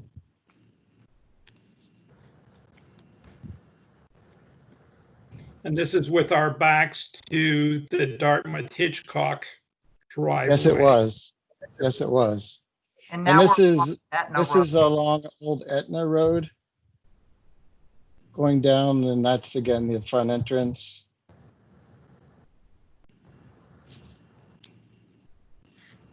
So we've kind of And- gone full circle. Yeah. And we would like to share the link to the board members as we, and they can listen to this at their homes whenever they would like. This is the front lobby. The elevator would be right there. Oh, and it ended. Okay, we get the So idea. you do get the point. And again, I would like for you to have access to the link, of which we can provide that to Tim, who can provide it to all the board members. Excellent. I'll go ahead and send it out, but that is where the video ended. Yes, Tim, you actually used the older video. We have a newer video, which was much shorter, that we would like for you to send around to the board members. This. So All right, thank you for that. Jeff Okay, yeah. Merritt will provide that to you, Tim. Okay, great. Thank you. So to further introduce the project, again, the site is situated on the east corner. Again, the view that you're looking at right now of Old Etna, at the intersection of Old Etna and Heater Road, which is tax map 64, lot 7. And we are proposing 44 units, multifamily units, of which 30 of them are 1 bedroom, which are approximately 700 square feet each unit, 11 2-bedroom units, which again are between about 1,000 square feet, and then 3 3-bedroom units, which are about 1,275 square feet. Each bedroom type has a accessible unit, so we have 3 total. Throughout the project, due to federal requirements, because of the federal tax credit that we're applying for, we will be providing what is called in the IBC, or the International Building Code, a type B unit, which is completely adaptable for future possible use for an accessible unit, which essentially that means the doors are wider. We provide blocking in the bathroom around the toilet, and basically requirements to cover the Fair Housing Act. Again, we are providing 3 units, which is 5%, which is the requirement from the federal entity that we were providing or receiving funds from. The building is approximately 45,000 square feet, of which each floor, there are 3 floors. Each floor has about 15,000 square feet each. We have on each floor, we have a laundry located on each floor. We have a main mechanical, electrical, and fire on the first floor. We have utilities and janitor closets on the 2nd and 3rd floors. Across the diagonal, going across the back of the building, because I was listening to the previous presentation, and our building across the back diagonally is approximately 263 feet. So again, the building isn't that large, and it seems to be less imposing because the building is an open V appearance, with the parking all behind it, so you don't see any of the parking. We have done a fantastic job of providing the necessary vegetation, of which I do have to point out in those rendering shots, we did take vegetation away because we wanted to show the building and not necessarily all of the vegetation. So you could get a feel for the makeup of the building.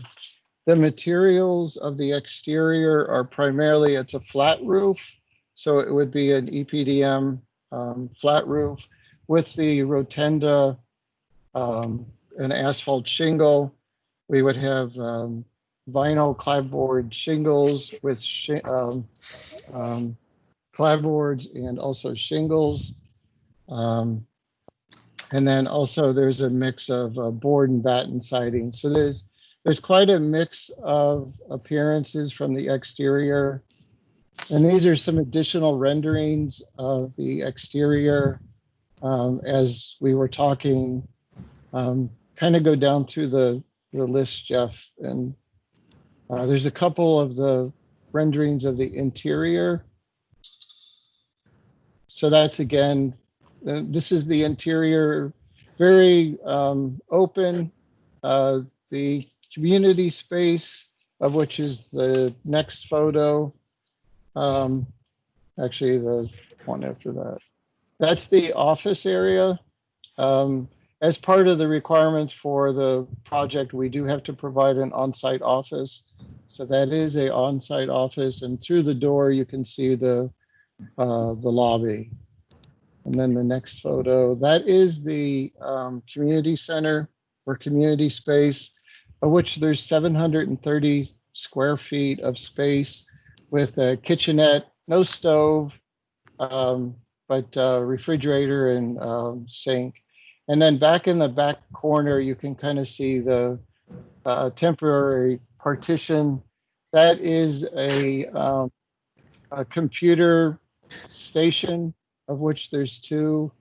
And again, that is a request from the federal entity that we're requesting funds from. So that's the interior space. That's again the two computer stations.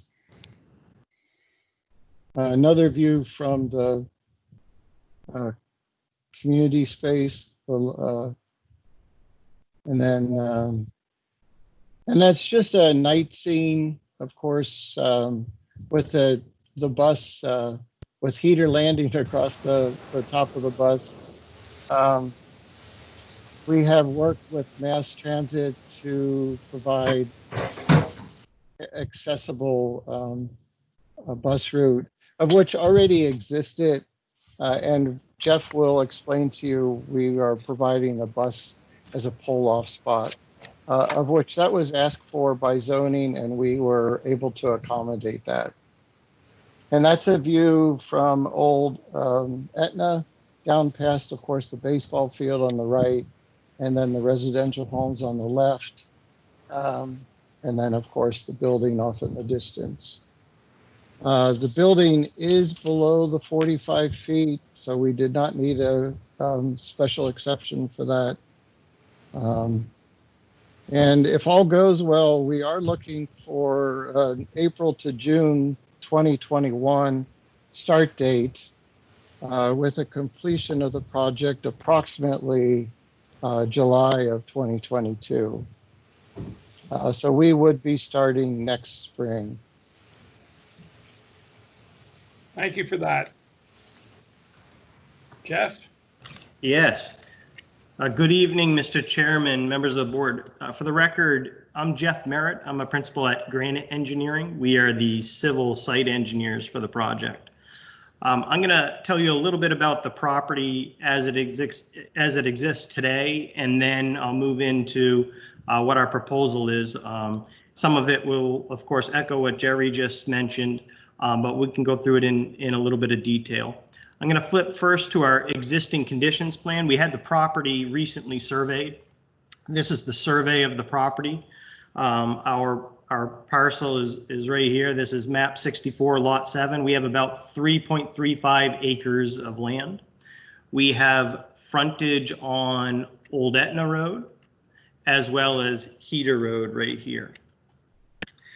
To the north of us, across Old Etna, this is the R1 district.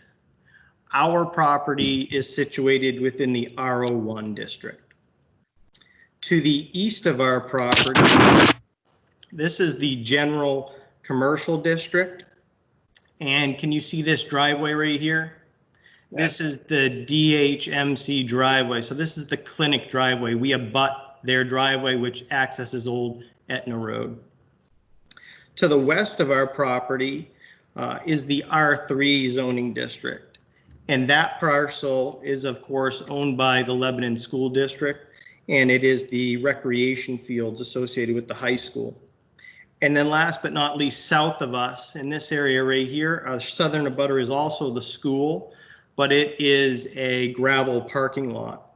And that parking lot, just like our property, is located within the R01 district.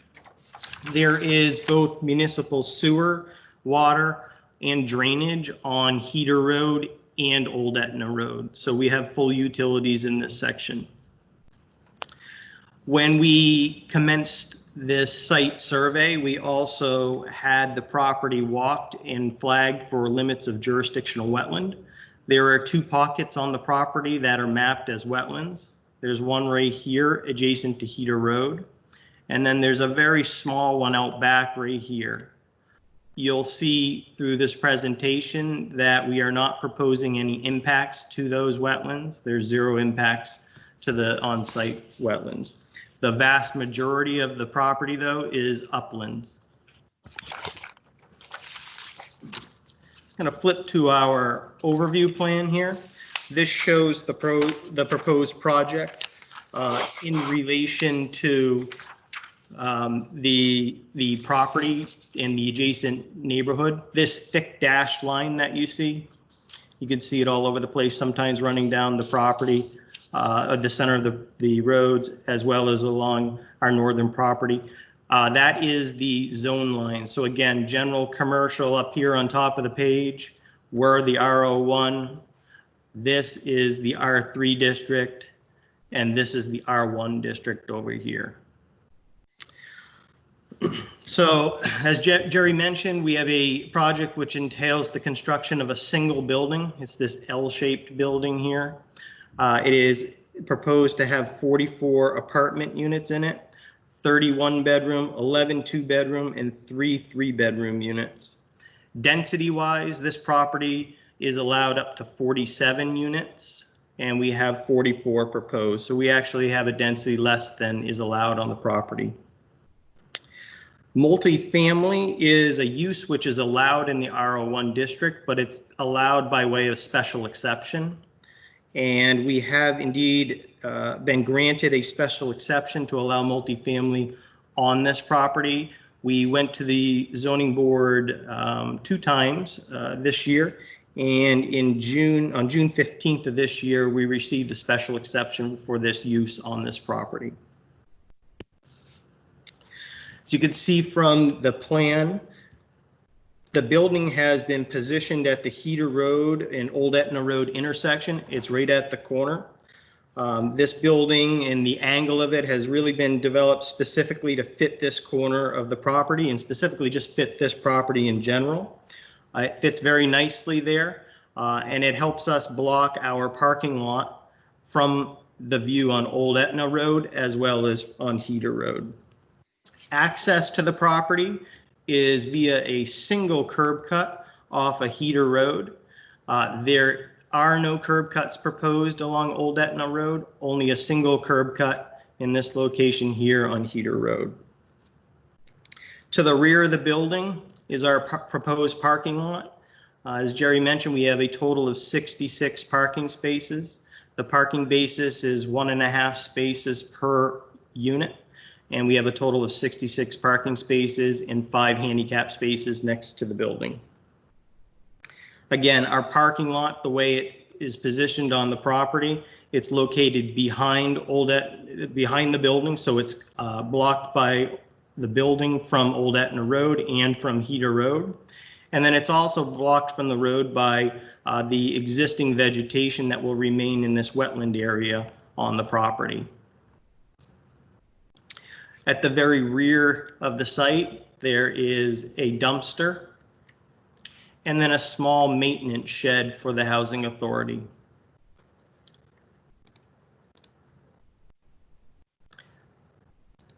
This is our site plan. and it's essentially just a blown up detailed version of the overview plan. I wanted to point out the recreation that we built into the project for the community here. In this location right here, there's a proposed area for a playground. We have incorporated some bike rack areas into this layout. And then if you look closely, there is exterior seating built in here and over here as well in front of the building.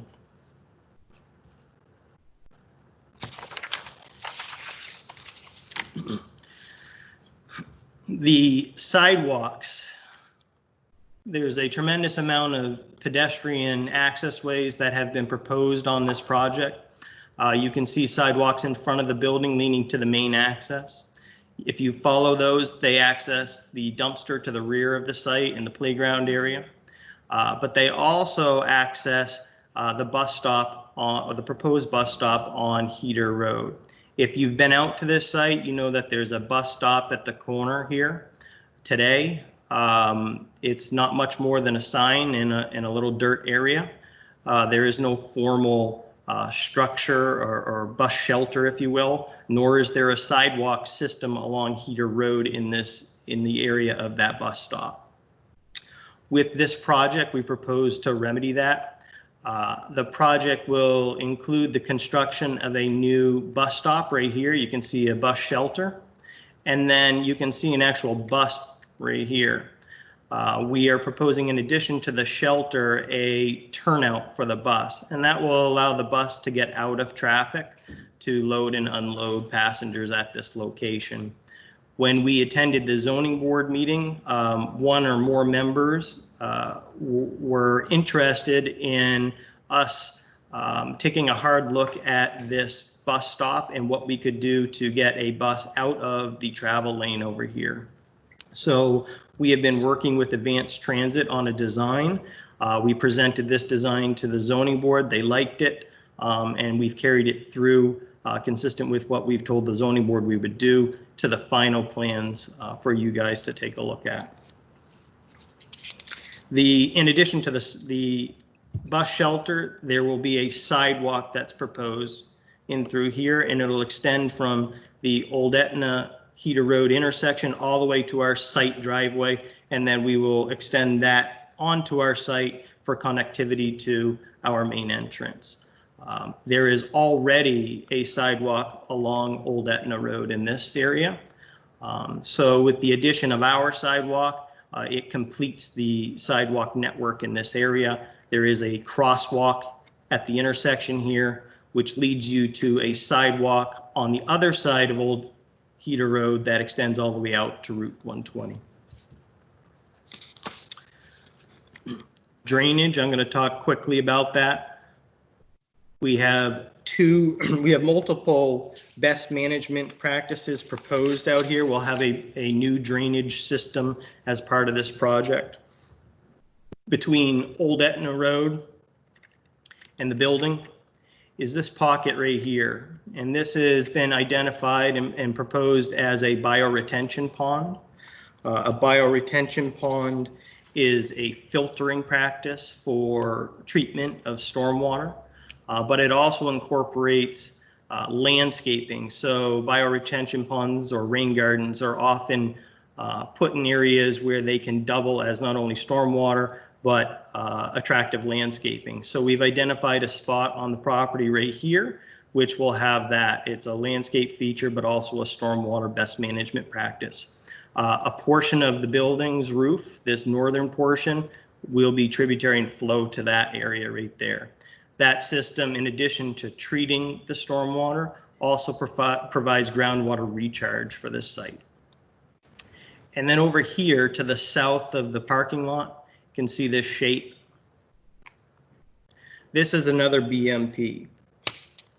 This system is a surface sand filter, and it's similar to a rain garden or bioretention system in that it's a filtration practice. Stormwater comes in, it filters through a media, and then once it's treated, it is discharged off-site.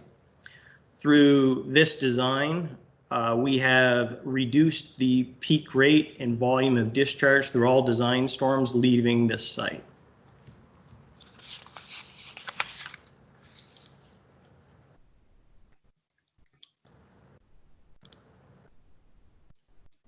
I'll flip to this sheet. This is our utility plan. Green are the drainage lines for the project. We just talked about those.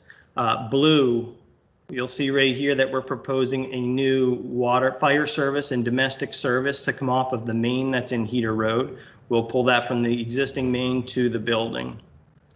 Similarly, we're going to extend a sewer service from our building to the sewer main on Heater Road.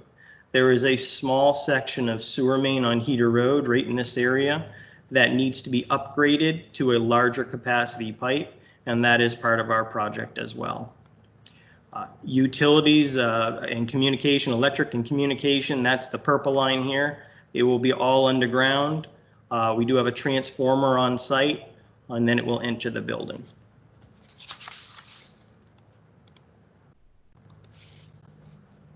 I'll touch briefly on this. I mentioned we have wetlands on the property, and this is a new development. So we have prepared a erosion and sediment control plan. It deals with things like where to put silt fence during construction, how to stabilize slopes that are steeper than 3 to 1, identifies an area for a construction exit, and identifies block and gravel inlet filters on catch basins. The intent to limit sediment discharge off this property both during construction and long term. Moving along to our landscape plan. We have a landscape architect that is working on this project with us. It's Terrain Planning and Design, and they've prepared this plan that you see on the screen. The project includes a robust landscape plan. There are significant perimeter plantings along Heater Road and Old Etna Road. Here's Heater Road plantings. Here's Old Etna Road. You can really see an extensive amount of landscaping in those areas. Along the property line that abuts the clinic driveway, there's also a lot of landscaping. When we were at the zoning board, one of the things that we talked to the zoning board about was providing a landscape plan to help screen this parking lot from the adjacent clinic driveway. And you'll see that we've done that on this plan. We have a layered landscape plan. We have trees next to the parking lot, which provides shade to the parking, and our tall trees. And then we have layered in screening shrubs and evergreens in terms of pines and spruces that will help provide a year-round screen between our parking lot and the adjacent driveway. We have also taken care to maintain the required 30% interior parking lot shade coverage. Calculations have been provided, and we meet or exceed that local requirement. You can see on the plan that there's a good portion of the site that will remain undisturbed. This area all the way to the south or southeast, there's no need for us to get in here for our site design. So all this will remain as natural vegetation. It helps us, again, buffer our use from adjacent uses. The same could be said for this wetland area down through here. I mentioned there are no proposed wetland impacts, so there's no need to cut vegetation in that area, and that will help screen the project from the vantage point on Heater Road. This is our lighting plan. We are proposing obviously all new lighting out here. We have a total of 5 new light poles. 4 of those poles will have 2 heads on them, so there'll be dual heads. There's a pole here, here, over here, here in the islands, and then one in the front here. In addition to that, we have 4 building mounted lights that project light down and out onto the site. 3 of those are located on the parking lot side, and then there's one lone fixture here on the intersection side. These are full cutoff fixtures, they are downcast fixtures, and they are all LED fixtures. I wanted to touch base real quickly on traffic. You may see in your packet a trip generation memo. We prepared that memo not only for the planning board, but during our zoning board presentation, we shared it with the zoning board. It's just so that you can get an understanding of the traffic impacts associated with a project of this size. What we do is we use statistical data, which is published by the Institute of Transportation Engineers, and it helps us estimate the anticipated trips for a particular use. This particular use is defined as multifamily housing and is considered mid-rise multifamily housing because it's between 3 and 10 stories. Based on our analysis, there would be an estimated 16 new trips during the AM peak hour. That would include 4 trips entering the site and 12 trips exiting the site.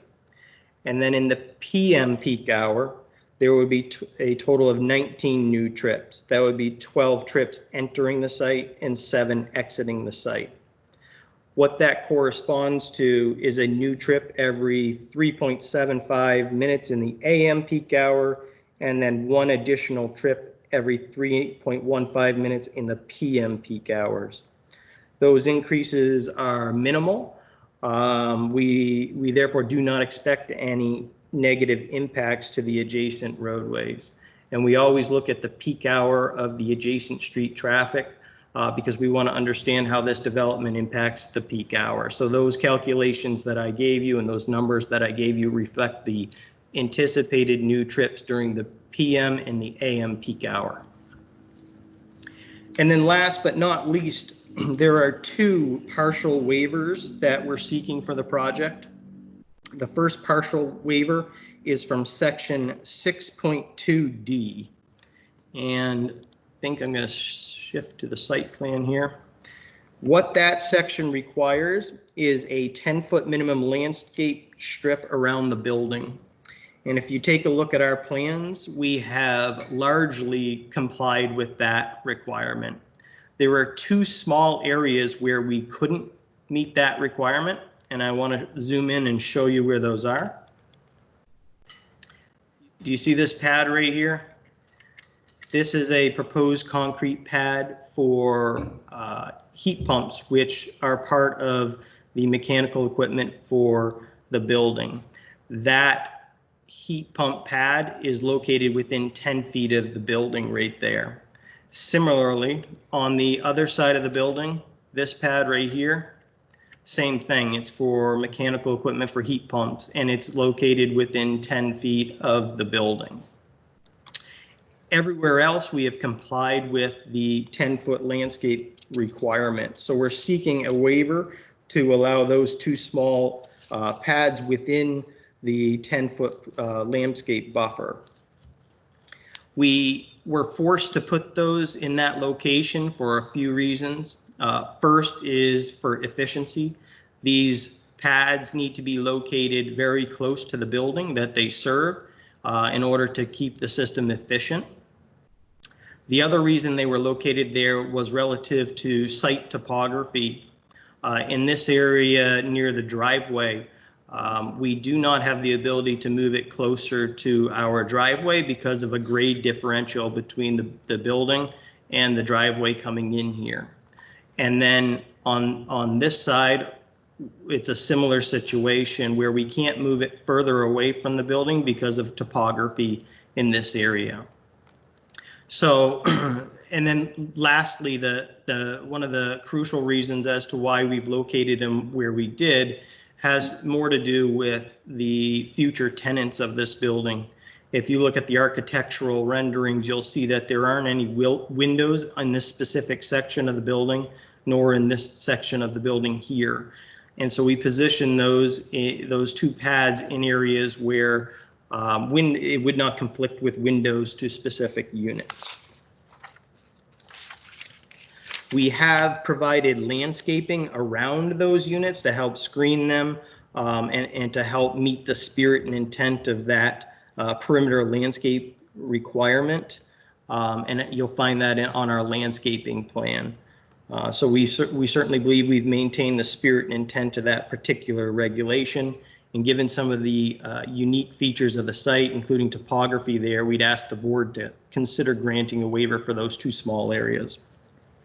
The last and final waiver is from, partial waiver, I should say, is from section 6.5B4.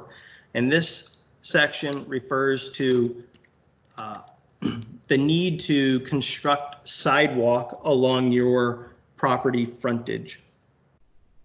So in our case, there's already a sidewalk along Old Etna Road. It runs from the very north side of our site all the way down to the intersection. That exists today. So the only other frontage we have, of course, is along Heater Road. I mentioned already our proposal includes installing sidewalk from our new site driveway all the way over to the existing intersection and the existing sidewalk for Old Etna Road, along with the installation of this new bus stop. So what we're seeking a waiver for is to not construct the sidewalk that would necessarily be required on the south or southeast side of the driveway, running the rest of the distance of our frontage on Heater Road. So we've requested this for a few reasons. First, if you are familiar with the area, or if you were to take a drive out there, if we were to put a sidewalk to this location, it would just dead end. There would be no continuity or connection to any other sidewalk network in the area. So we didn't want to dead end the sidewalk. The other reason we didn't do it has to do with this wetland resource right here. Installation of it, we believe, would require a wetland impact. And seeing as though that sidewalk would lead to nowhere, to a dead end, the environmental impact was not, we don't believe the environmental impact would be worthwhile. And the last reason is that if you were to take a look at this area on an aerial imagery, you would see that with very little effort, you can connect to a crosswalk right here, which leads you to a sidewalk that goes all the way out to Route 120. So there is a existing pedestrian sidewalk in the area that is more than sufficient as it exists today. So the intent of the regulation is obviously to provide safe pedestrian travel and to promote pedestrian conductivity. So as proposed, we think the new formal bus stop in conjunction with connecting the bus stop with the new sidewalk on a portion of our frontage would enhance pedestrian safety and connectivity in this area.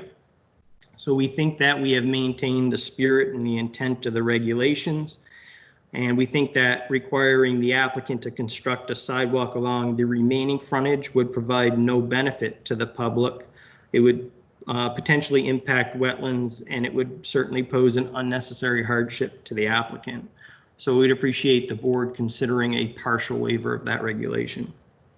Jeff, I'm going to cut you off there because we need to move on. We don't have enough time this evening. That was the end of my presentation. I was hoping that. I know Joe wants to speak, but before that, I just want to quickly ask. Very garbled. I'm sorry? Your conversation is very garbled. Oh. I don't know why. Is that better? That's better. Yes. All right, I'm leaning closer. Thank you for that. So we've run out of time. Tim, I don't know if you have any comments. The one thing I want to decide this evening is whether the board has a desire for a site visit. So Tim, to that effect, were you able to take the 2 photos I sent you and upload them? If not, don't worry about it. I mean, I can pull them up right now. That's fine. All right. I went to the site, and the site is walkable on the 3 outside boundaries. What it is missing at the moment is stakes that would show us where the driveway will be situated, the corners of the buildings, so that we could visualize them from the street. I can tell you, having been there, the big losers in this project are going to be, I'm guessing, the students who have a warren of trails in this area. So if anyone wants to walk into it, I think that it's quite easily done. But I'm not sure there's a need for a site visit. That particular photo that just flashed very briefly, I took because there are a bunch of bulrushes that you can see to the right of the telephone pole. And I don't know where the driveway is situated compared to those. So I think that it would help us if we could have stakes put in and people could individually go and satisfy themselves that they understand where these buildings are going to be situated. Bruce, this is Jerry Wiebolt. Yes, Jerry. And that photo that Tim brought up, the entrance is to the left of that pole. I expect it. I'm just questioning, is it, feasible to put some stakes so that people could walk around? I found a couple of stakes on the Dartmouth side that had blue ribbons. I don't know if they have anything to do with your project. They do. We ended up marking the corners. Okay.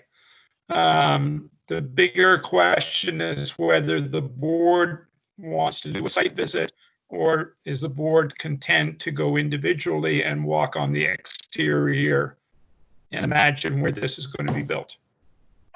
Mr. Chair. I heard, I think, Laurel first and then Matt.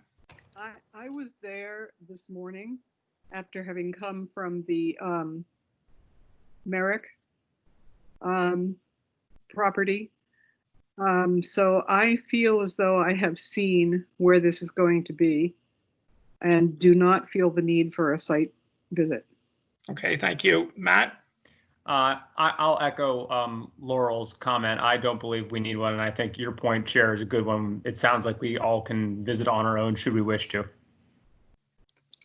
Is there anyone who wishes to have a site visit? Let's do it that way.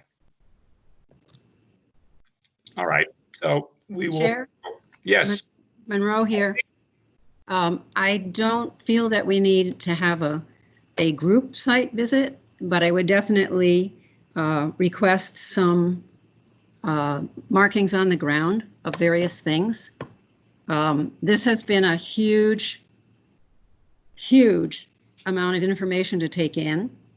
So it will take me time to process what I've heard, plus the voluminous amount of paper that we got to figure out more of what things and what I think that we should see. So and we will have that discussion at the next meeting, but I just wanted to make sure that we had addressed a site at this meeting.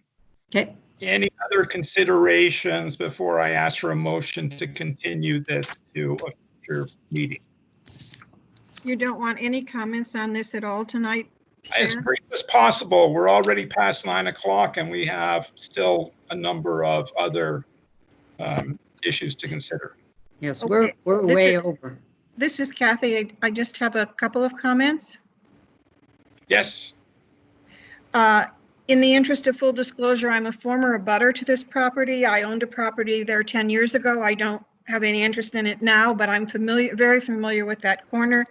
And my impression going by it very frequently was that it was a very wet lot. I noticed within the materials we were given that it said the wetlands were found to be significantly less extensive than indicated on the city's online GIS mapping program. And I thought that was curious because I remember seeing puddles on that lot on all sides of it frequently. It said somewhere in the materials that the tests were done in February when the ground was iced over, that it was primarily forested swamp with poorly drained soils.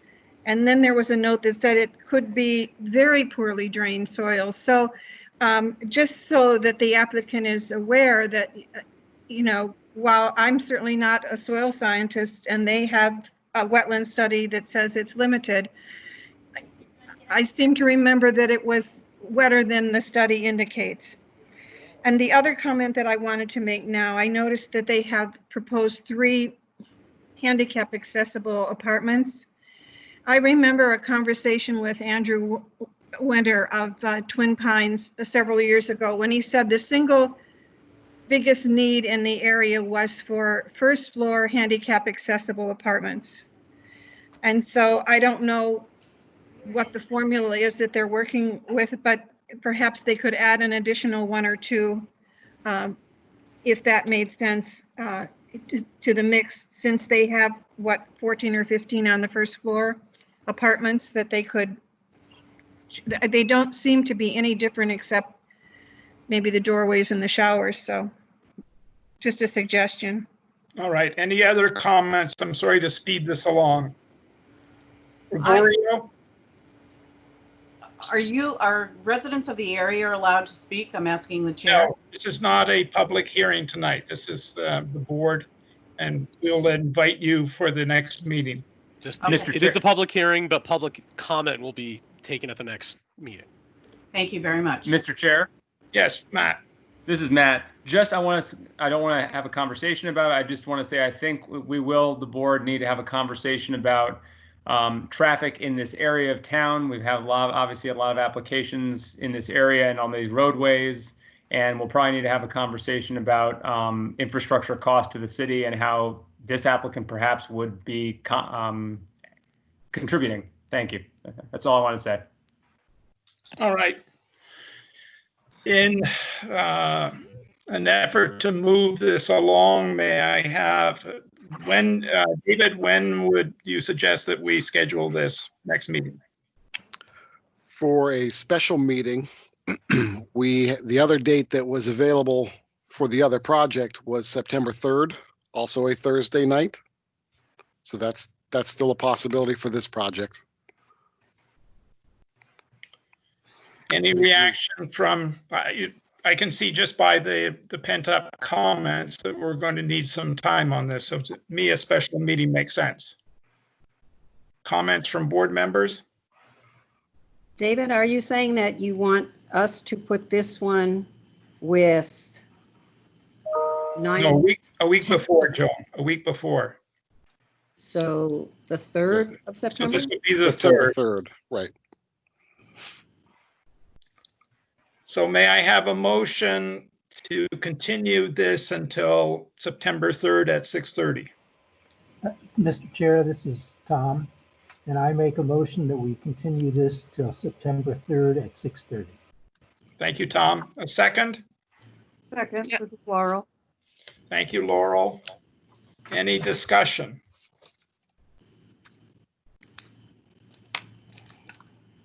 All right, I will call for a vote. I will start with Laurel. Laurel votes yes. Kathy? Yes. Matt? Matt votes aye. Tom? Tom votes yes. I vote yes. Gregorio? I vote yes. Jim? Counselor Wayne votes aye. And Joan? Joan votes no.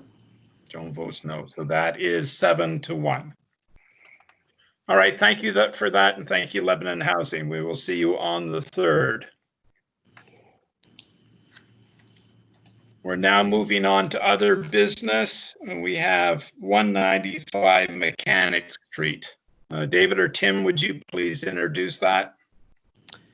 This is Tim. The board has already seen some minor changes to the site plan that the board approved back in November of 2019 for a mixed-use building at 195 Mechanic Street.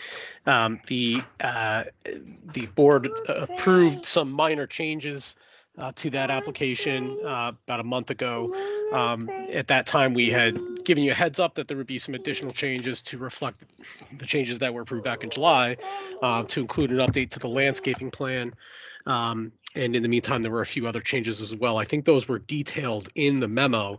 And I think the job of the board tonight is to just voice the determination that these are minor amendments has already been made by staff, as is permitted and as is permitted by the site plan review regulations. And so we need to bring those to you to essentially ask if you have any concerns. If you have any concerns, then those concerns should be resolved in the context of a formal site plan amendment. So if there is a so in other words, if there's any concern about the determination that staff has made that these are minor amendments, the next step would be to for one of the board members to request a vote of the entire board as to whether or not the minor amendment should come back to the board as a formal site plan amendment. If there are no such concerns,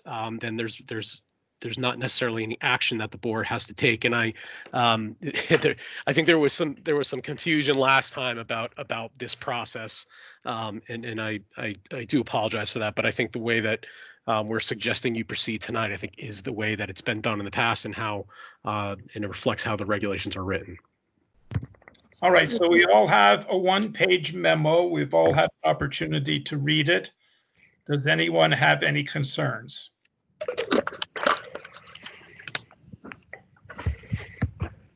The only additional item I'll point out is that we did receive confirmation today from the applicant forwarding an email from NHDES Shoreland Bureau approving the proposed change to the floor drain in the garage and sloping the garage instead to discharge at I think it's the southwestern corner of the building. Thank you for that, Tim. I'm not hearing any. Oh, Chair? Yes, Joan? sorry, I was too quick. Kathy? No, it's Joan. Joe? Monroe, and I don't see that there's any major concern, and I want to thank you for including the landscaping plant names. That would have been a potential problem, but it looks good. And Kathy, did I hear your voice? I was just alerting you to Joan's hand being raised. Oh, okay. All right. So one last go around. Any concerns? All right. If I don't hear any, we're going to move on to our next item of business, which is Jolyn Salazar and the Bank Street project. And David or Tim, I would ask you to introduce this. Excuse me, Mr. Chair, this is Tim. Sorry, I need to pull my digital copy here. I'm not sure what at the last meeting at which the Bank Street project was heard, the board, as you know, took action to deny 3 of the 4 waiver requests that were associated with the Joel and Kish Bank Street multifamily development. At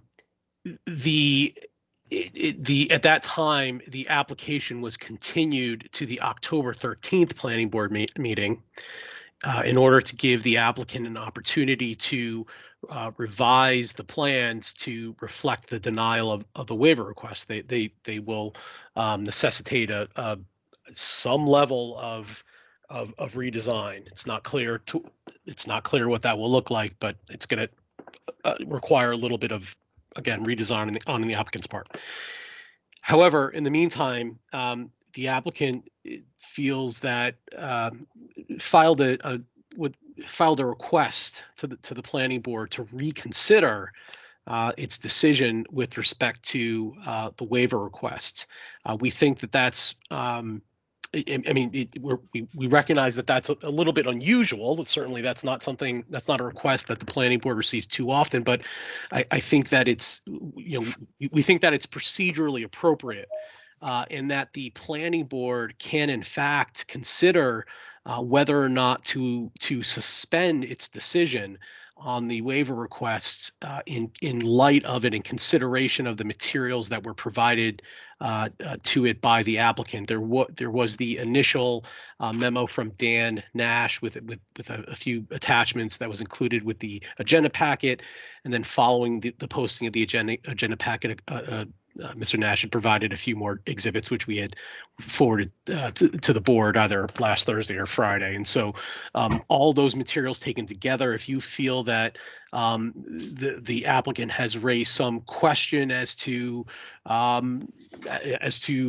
whether the board made the right decision or not, then staff would recommend that you suspend that decision so that the waiver request can be heard again at a public hearing. So right now we're not in the context of a public hearing. This is a public meeting. Obviously, anyone can listen to it, but the board is not asked to, or neither can it, submit testimony or make any decisions, substantive decisions on this application outside the context of a public hearing. But it is appropriate to, that does not include taking action to simply suspend its decision for further consideration at a public hearing. So if the board does agree to suspend its decision pending further consideration at a future public hearing, I know that the applicant is interested in coming back before you to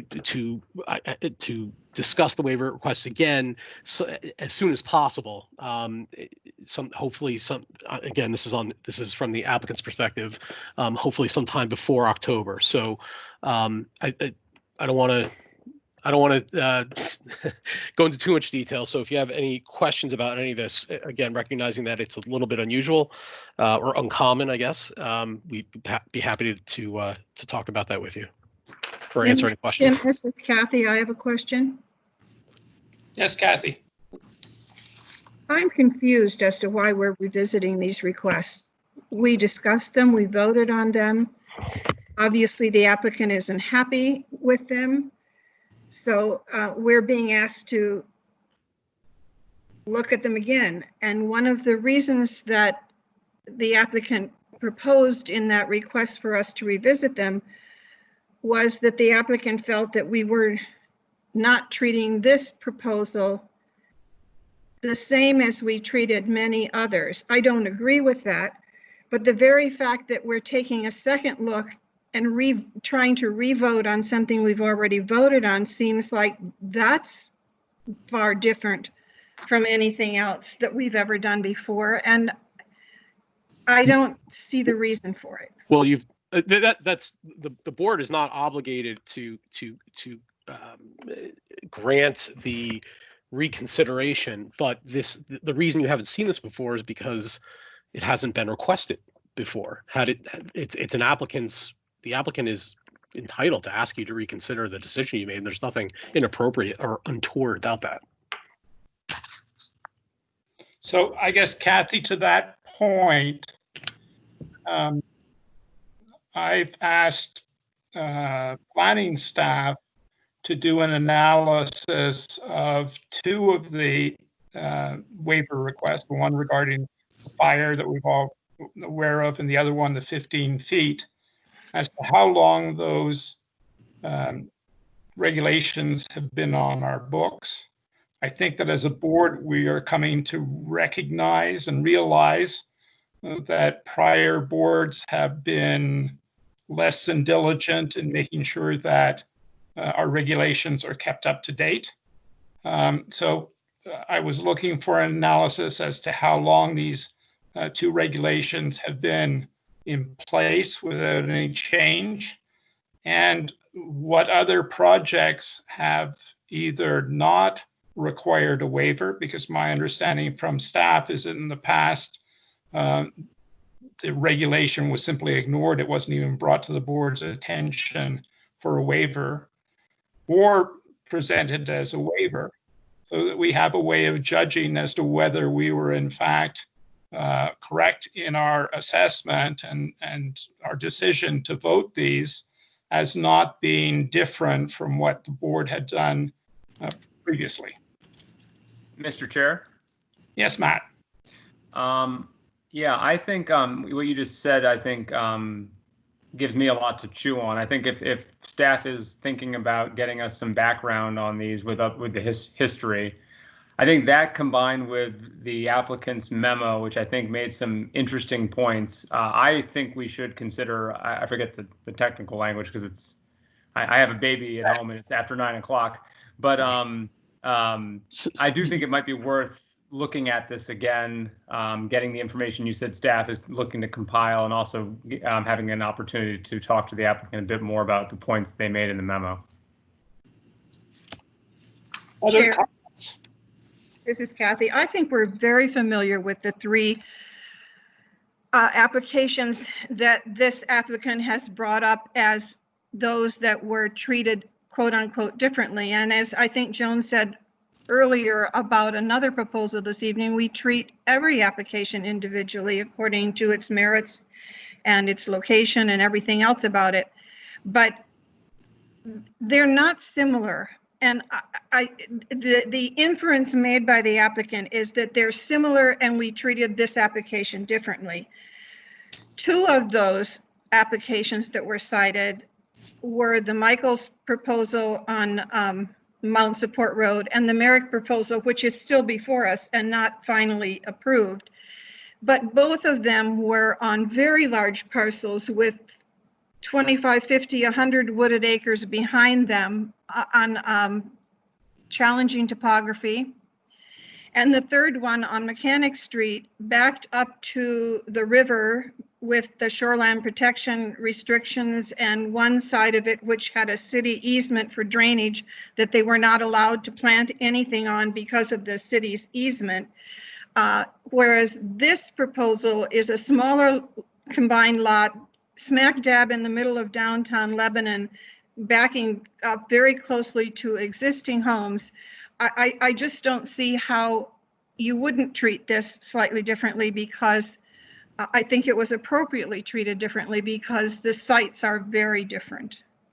Kathy, I would certainly agree with you, but my interpretation is slightly different. I don't think that it was a question of treating one site differently than the other, but whether the board in the past has taken the opinion of the fire department as the guideline for making a decision.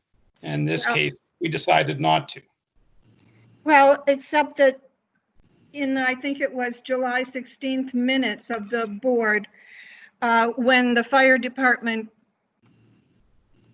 willingness to waive the requirement for the access for the fire trucks behind that development was discussed, Mr. Egner from the fire department was asked if he took the size of the building into consideration, and he said that they didn't.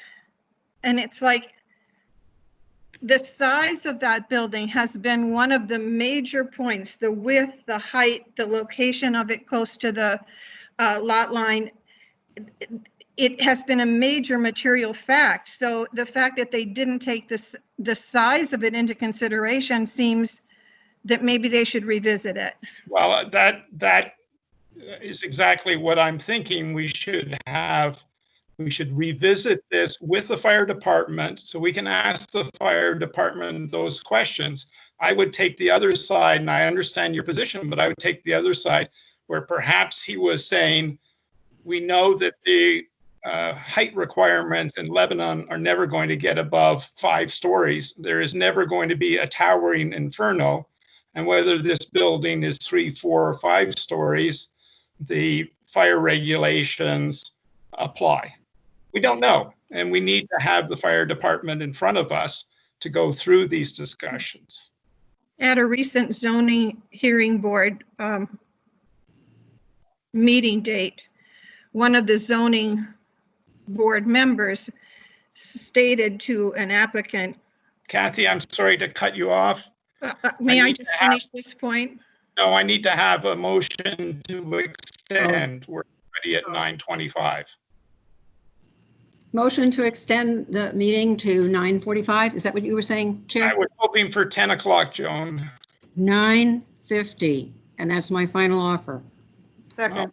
We'll find another one because we're not going to make 9:50. We can try. We can try. All right, a motion to extend till 9:50. Second. Second. Laurel? Yes. All right, quickly, I am in favor. Gregorio? In favor. Jim? Counselor Winnie votes aye. Joan?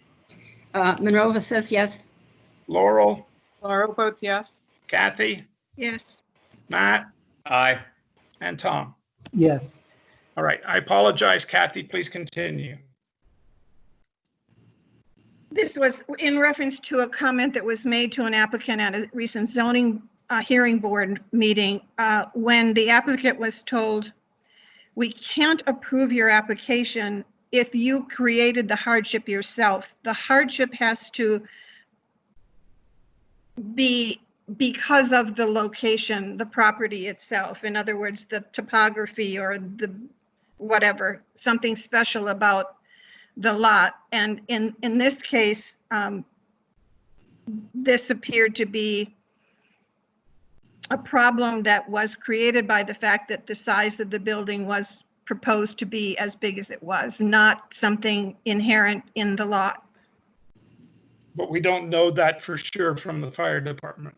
Well, from a lot of other, I mean, it's just No, like I agree, but I'm the just issue of hardship has to be proved, and that if the hardship has to pertain to the lot.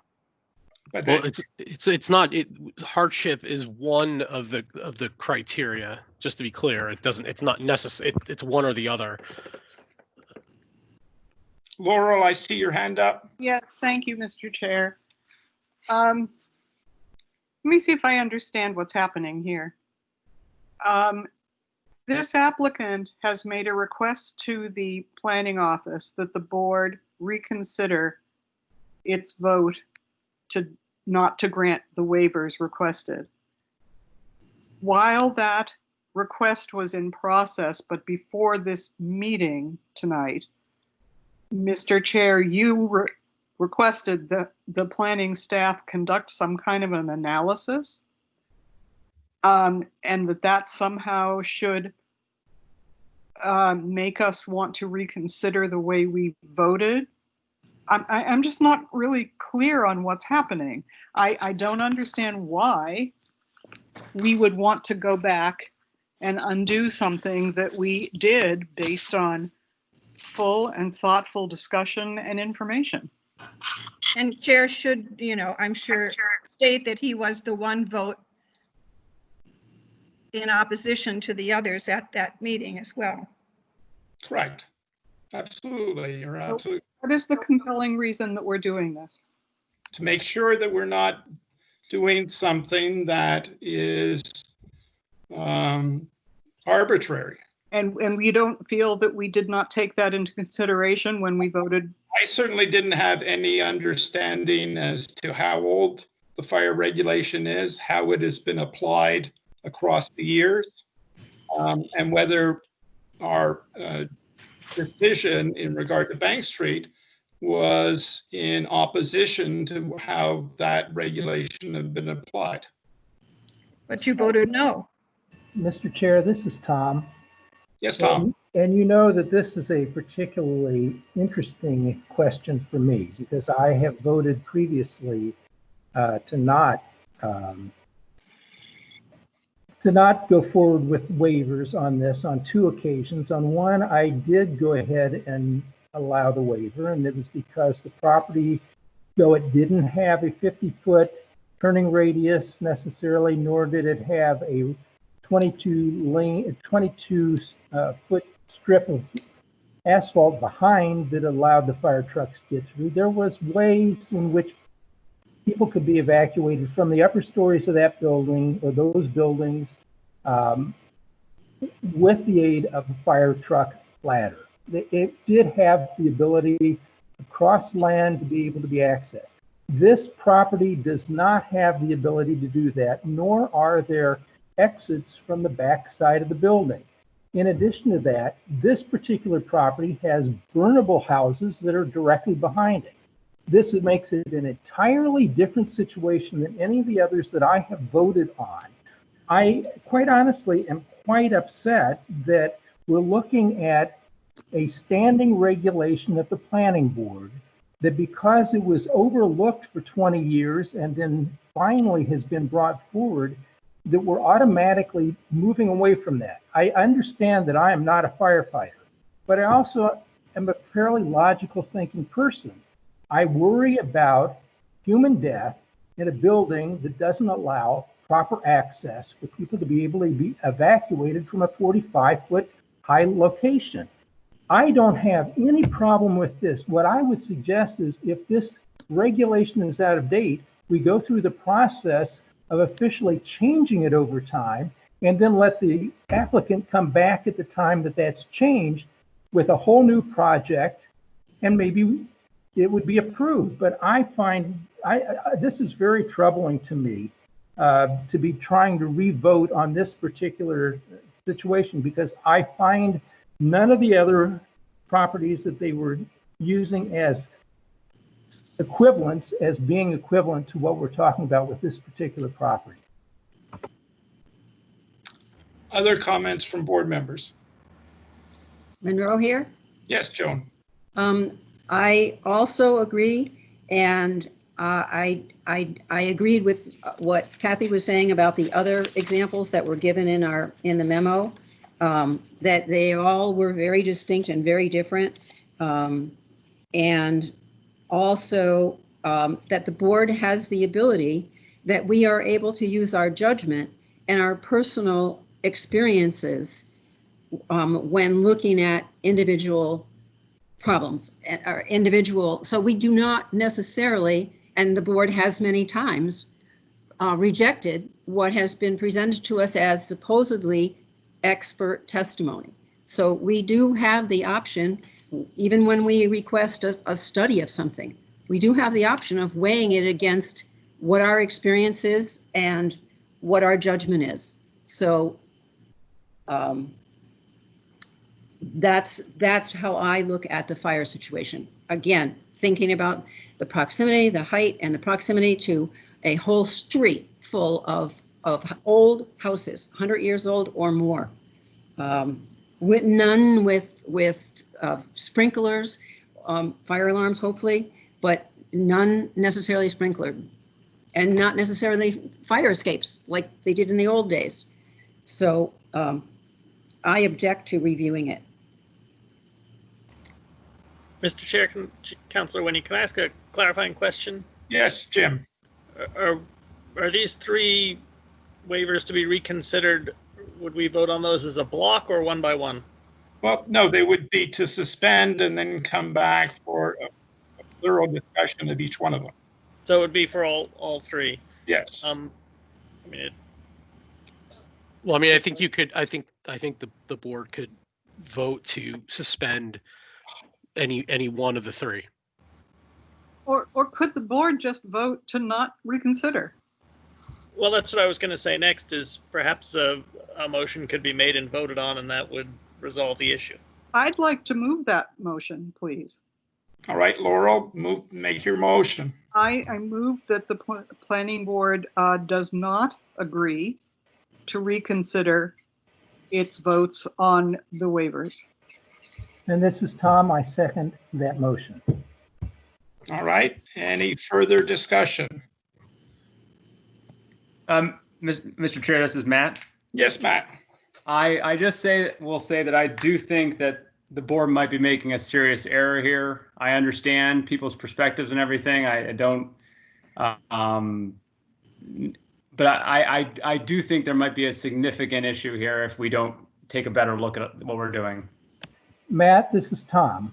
And in one of the previous meetings that we were talking about, it was you who said that we had to follow regulations. The regulation exists, and I say that we follow it. I think that the bigger danger is that we do something quite out of line with what we've ever done before. It just would tempt every single applicant whose waiver request we turn down to come back for a second bite at the apple, and that just is not what we should be doing. This is staff. I have to emphasize that there is nothing wrong with what the applicant has asked the board to do. You do not have to grant it, but to deny the request based on the fact that it's been asked and that it may encourage future applicants to ask the board to reconsider. Every applicant has the right to do so. You don't have to accept it, but they have the right to do so. Tim, you have the right to make the request with no new information whatsoever. Yes. Tim, this is Laurel. I don't think that, at least speaking for myself, that was certainly not what I was objecting to. is. I was responding to Ms. Romano. Yeah, it's perfectly understandable to me that an applicant might come back and make a request that we would then consider again, or choose not to consider again. It's the process here that is troubling to me. If we are going to relitigate these regulations, we ought to be doing it as part of a larger process, which I understood we were doing, and not on the back of one application. Well, I think we're doing two things. We have a subcommittee that's looking at our regulations in general. Clearly, there are regulations like these that need to be reviewed, but we also have an application in front of us, and we can't do both at the same time. It makes me feel, frankly, that any decision or vote that I might take could be called into question because a regulation is reviewed. So it makes me not. No.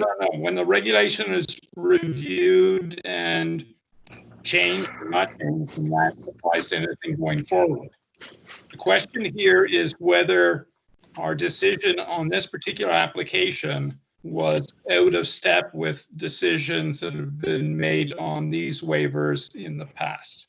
Well, with all due respect, I think there is a motion on the floor. Yes, I know. That's why I'm trying to get to that. So any further discussion on this motion? Joan here? Yes, Joan? I would simply say that we have to use the regulations that were in effect at the time that this application came in. So it doesn't matter that there are current discussions to change anything. That's irrelevant. I agree. Pointing out that we have that as an ongoing. So, Joan, I'm going to start the vote with you. The vote is to deny the suspension. I vote yes. Laurel? Wait a minute. Can you restate that again? It's your. To what? It's your motion. It's a motion to deny the suspension. I don't believe that was the motion. I believe the motion was to deny the request to reconsider. Yes. I wrote down not agree to reconsider votes on waivers. Right. That is the motion. Okay. Joan, you're still voting no, in agreement? Yes.